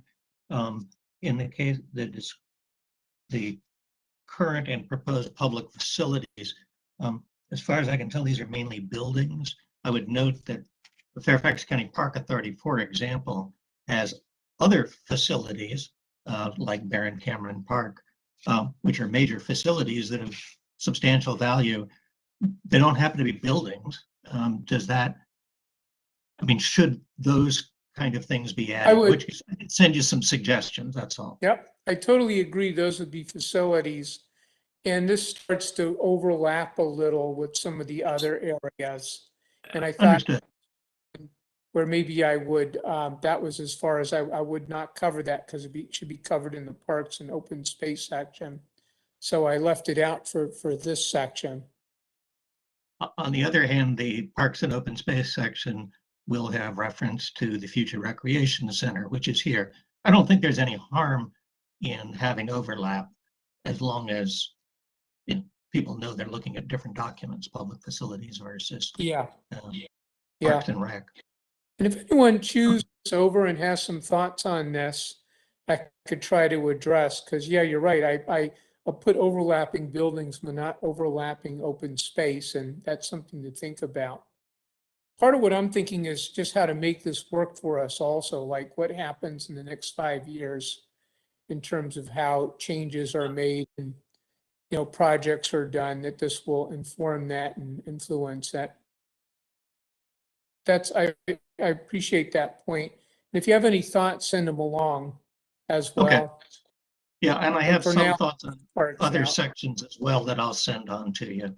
But given the time, we don't need to debate them tonight. The supervisor, someone said this is a facility, so I thought it would be important to at least acknowledge that it's there. And inventory the North County Governmental Center. And I think that is useful to like the public looking at the plan to know that this exists. The schools, I largely kept the language as it is. I think that the schools had said that this would be adequate, but I put a note in here, a request for them. So when this, maybe I can get help from the planning staff on this, but reaching out to FCPA, and this note here is asking them to review the housing data from the land use chapter and apply the list for schools and recommend number and location. This is a suggestion by John Carter, and I basically put this in as something to go forward to them and said, I crossed that off now. And I hope to be able to just see what has changed in this after the county agency. Thank you, Charles. We do have 3 new hands. So I see Chris Daniel, Mara Callahan, and Gary. So It's Chris, on track. Chris, did you want to go? Sure. I only had one question because obviously I think section's looking great. It was about the public and human services section, and was this only focusing on ones that were specifically county owned and not ones that the county had space in, like Washington Plaza West, where the county has a significant land holding in as a tenant, but not obviously an owner? I just was wanting to make sure I understood the perspective on that. You were focusing on specifically county owned facilities, not ones that the county might have a major hook into, that if they decide to depart, that location might change dramatically. That's a question as to whether it belongs in the plan. I initially started by trying to include facilities, but then what I discovered is that some of the things are even listed on the county website, but they're kind of like NGOs, like maybe there's some connection to the county, but then there might be other organizations that are working on them. So that's how I kind of started with county owned and then branched out to things the county touches upon, which includes a lot of, like shelters and things like that. But that's something to think about. If you have any thoughts on that, send it along. And if anyone else has any thought that we should try to include some of those other public spaces as public facilities.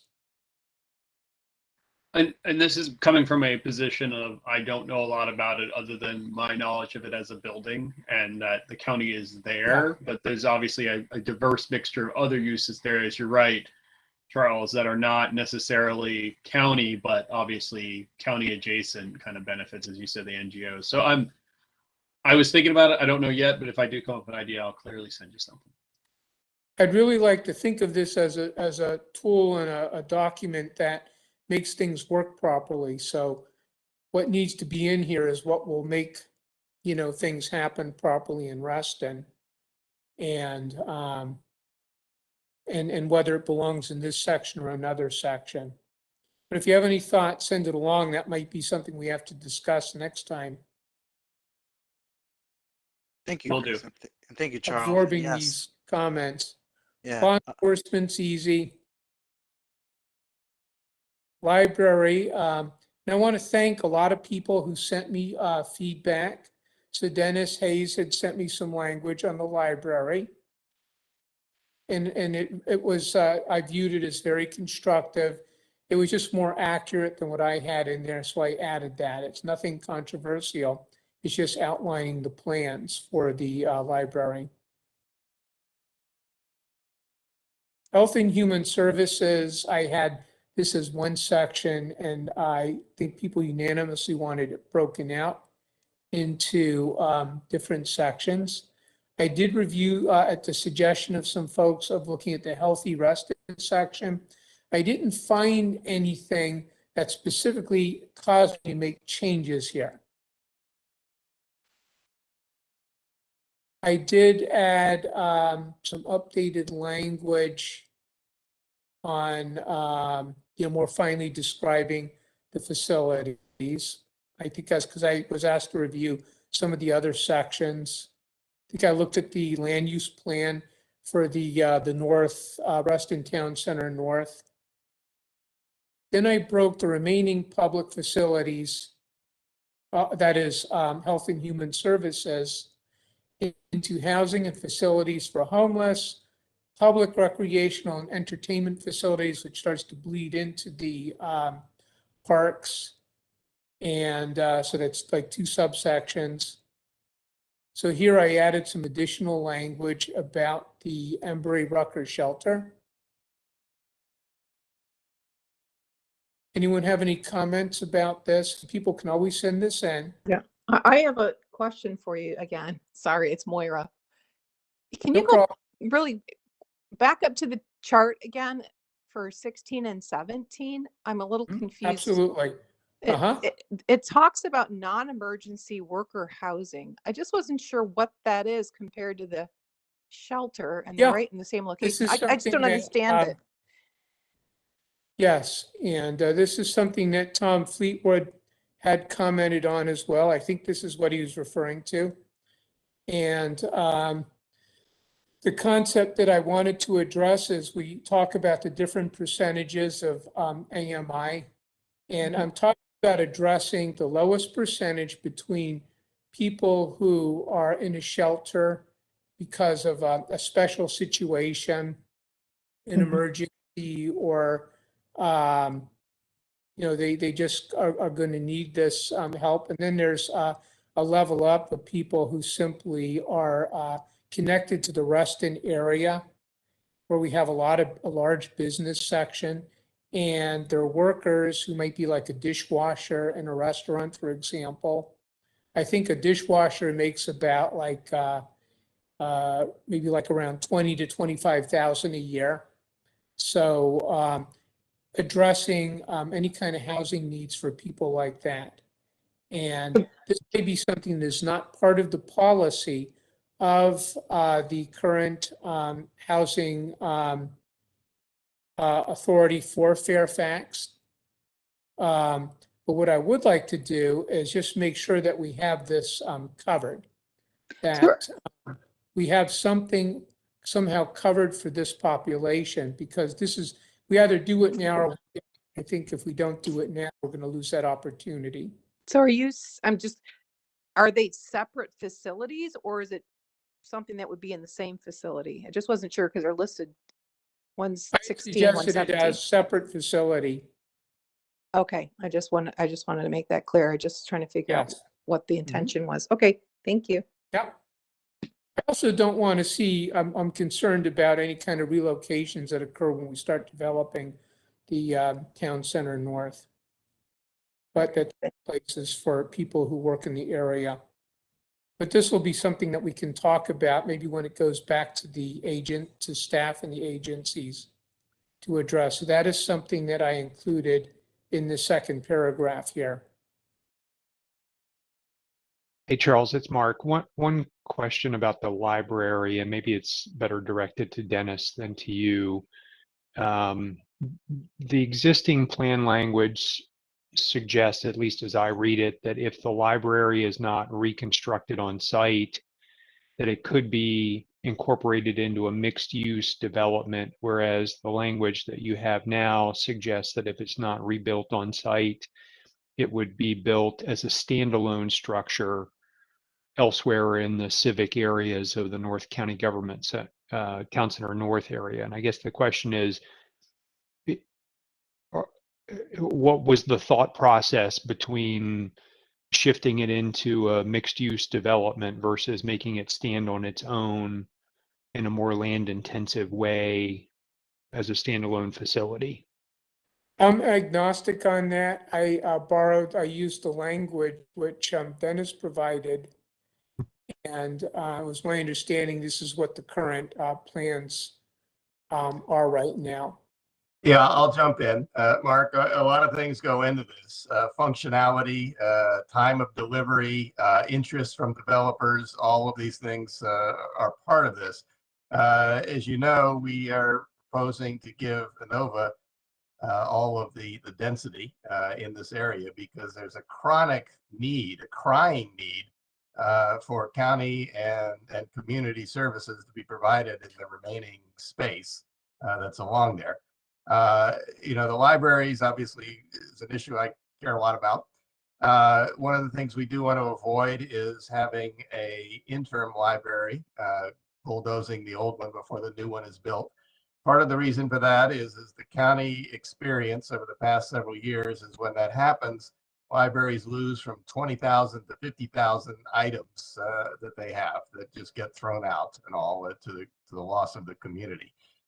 So as a practical matter, as an aesthetic matter, as a functional matter, strongly believe that it should be a standalone function. Whether we put a coffee shop in the library, that's something I wouldn't mind seeing. I think there's plenty of examples where stuff like that can happen, but not to hold it hostage to some development plan, which could be a decade or two away. That's fine. I mean, Yep. I won't argue with it. I was just more curious as to the thought process, because usually we see it going in the opposite way, right? Where you try to do more on a smaller piece of land as opposed to less on a larger piece of land. So I'll let you and the county sort out that conversation. Always happy to provide insight. Another thing I added in the fire, and maybe it's inappropriate here, but I had thrown this in, is they want, ultimately, I think there's plans to have an urban fire station. So it'd be interesting to think about this now. I don't know, maybe Mark would know about this. There are mechanisms for ensuring that we can have an urban fire station where it becomes like a win-win. Like if they're going to need one, I get the impression that you need to build the building to accommodate it. And like you don't just knock down a section of a high rise and put in a fire station. But I thought that it would be, I just added some language about coordinating on that. And maybe someone can, in a project, build to create this fire station with their project. Hey Charles, it's Jose. I know Gary had a hand up, and I think this is a new hand. Did Gary? Hi, Did you have a Gary, go ahead. comment? You're muted, Gary. And I'm going to check to see if there's any additional hands, and I'll let you know, Charles. And then maybe we can get some comments. Yeah, I did have one. I got off mute. I hope I'll be quick because I want to go watch the football game. Did you get feedback from the county in any of these areas in the sense of, like you just mentioned, fire or police in terms of needs? Some of the agencies have started to look at it, and staff have helped with that. They have provided and shared this with them. But I'll do a check off to make sure everyone has looked at it, and also document any changes they make. I would say anything they want to change is probably a no-brainer. But I just want to know what changes they do make, like if they change a number of schools or decide they don't need as many fire stations or something like that. But the staff started the process, and I think a lot of them thought it's okay as is. Like the fire, I think they had thought that. I couldn't hear you, Charles, on that last point. Oh, I think, for example, fire, I was told the fire had thought that it was sufficient, the way it was written. Nothing had changed in the plan. So Charles, I think Chris Daniel has a new hand, and I guess he'll get the last word. Yeah, Chris. That's a legacy hand. My apologies. Thank you, Chris. So Charles, that's it for comments that I see. Was there anything else you wanted? If I was say, Jose, as usual, I'd like to add one or two if I could. Yeah, go ahead, John. You'll get the last word. Well, I don't have to have the last word, but as a suggestion, the county and the planning commission is big on this notion of co-location of facilities. A few sentences about that would be really worthwhile, probably in the beginning. The North Town Center, it will be the poster child in all of Fairfax County for co-location of facilities. This is both to take advantage of getting perhaps cost savings on the land, but also there's some efficiencies that occur. So I definitely mention co-location at the beginning of facilities, and then probably Northtown Center is part of that. There might be others, like the Again Community Center is a co-location on Yeah. public and private. So anyway, I think Might be benefits with approximate location also, like, for example, shelters being near social services. yes, there you go. But that's going to come. It comes up every year in the capital improvement program. There are people on the planning commission that really push this idea. We might as well put it in this chapter. I think it would. We won't get by without it. Maybe let's just I will just mention I added, you can all read it, but I added language on various facilities and got feedback from members to make these accurate. Jan Bradshaw gave me some comments on the South Gate, and I got put in comments from Anna Brooklyn. So these are updated, can review. Let's, as a final comment, let's put our mind in the gutter here, right? in the city. But let's think about waters and sewers. And what I'm hoping for feedback for the next round is how far do we go with water and sewer?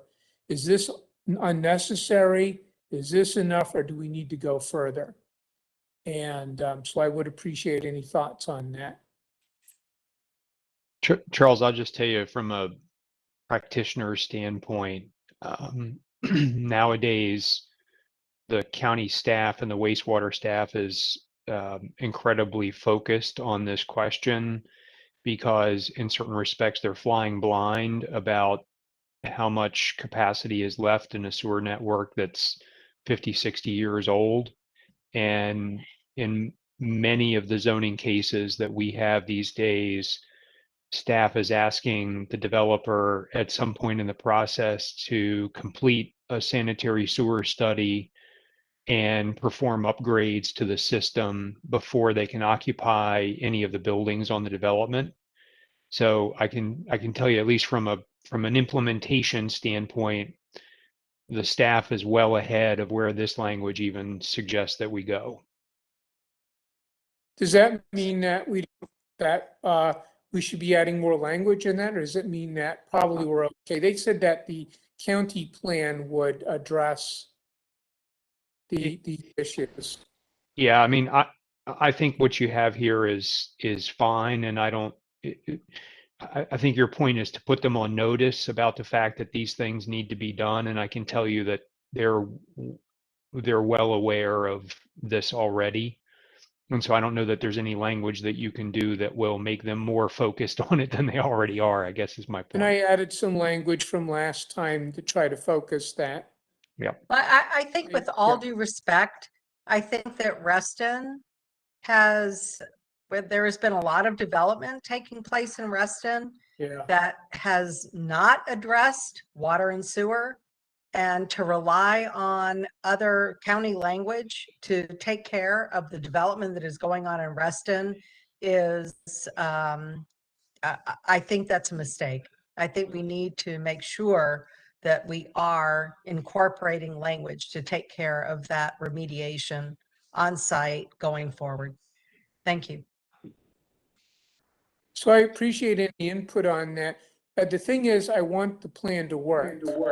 I don't just want to put in language, and I'm not a civil engineer, but something that would, if we go further, that will help make the outcomes better in the future. And maybe you can do that, and I don't know, in a comp plan, you can raise a high alert that we're starting to run into capacity issues. They need to aggressively. Yeah, I think we can, Charles, and I think you've done a wonderful job on this. But I think right now, the community is experiencing an issue, right now where the community is dealing with excessive stormwater runoff that was not remediated on site because of poor planning in the past. So it's a good idea to get it in there. Okay. And good. I can address comments as people send them in. Okay, I'd I've got like to have some comment. comments, but wait until next time, please, since Yeah, we're no, running I over. just want to clarify something. I was asked about Southgate Community Center. I did not, the community center, which I think he was referring to Reston Community Center. And that is supported by Small Tax District 5. And we sustain ourselves by that support and also by our programs that we offer and the amounts that we charge. So that's how that particular community center supports itself. Southgate Community Center, of course, is a county organization. I just wanted to answer your question. Thank you. Yep, yeah.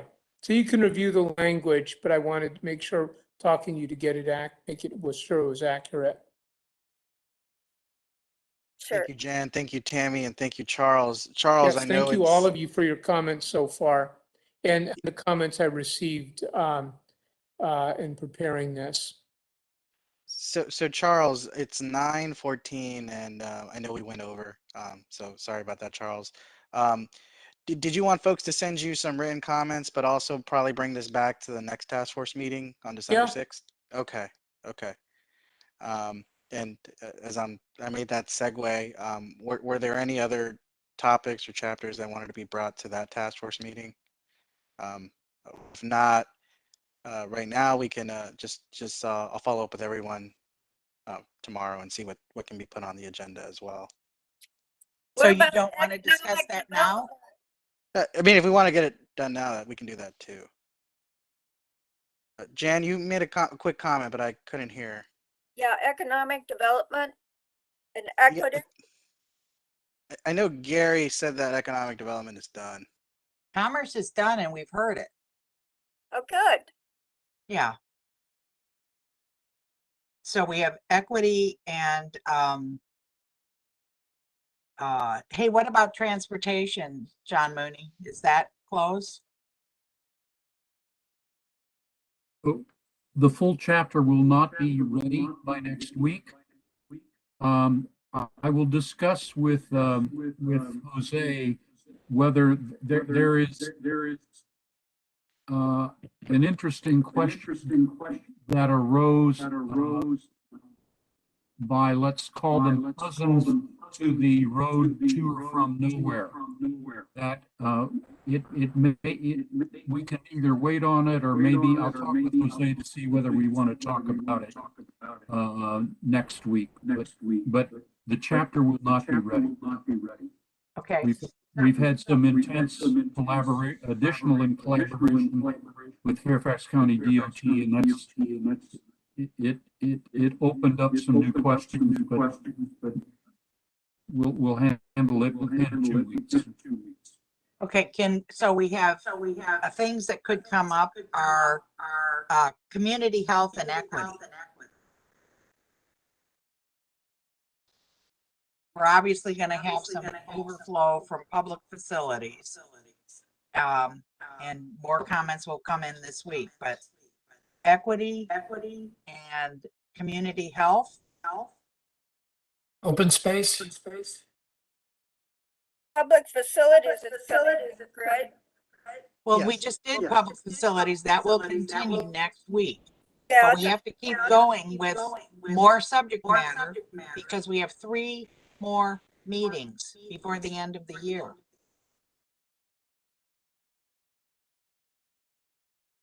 But that's 3 items. Michelle, equity, community health. Jose, Could I ask Gary Maupin, could you please mute your speakers, please? Because I think that's where the echo is coming from. Thank you. And you may have us on your cell phone and your computer, but there's a lot of reverb. Thank you. Jose, has there been any? Gary, I think you're still unmuted. I couldn't hear Michelle. Okay, he's muted now, Michelle. Okay. Has there been any feedback from staff on equity? I believe they're working on providing those comments. At this time I haven't got them yet. But yeah, we can. I know the supervisor was working on trying to get those to you. Jose, what I'm just hoping is that because we're running out of time and there's so much to cover that ultimately it's probably going to have to just go to staff to work through that. We see the final version. We see the red lines and the changes. We don't just hear about it, after the fact. True. I got that on record. Yeah, good for you. Thank you, Charles.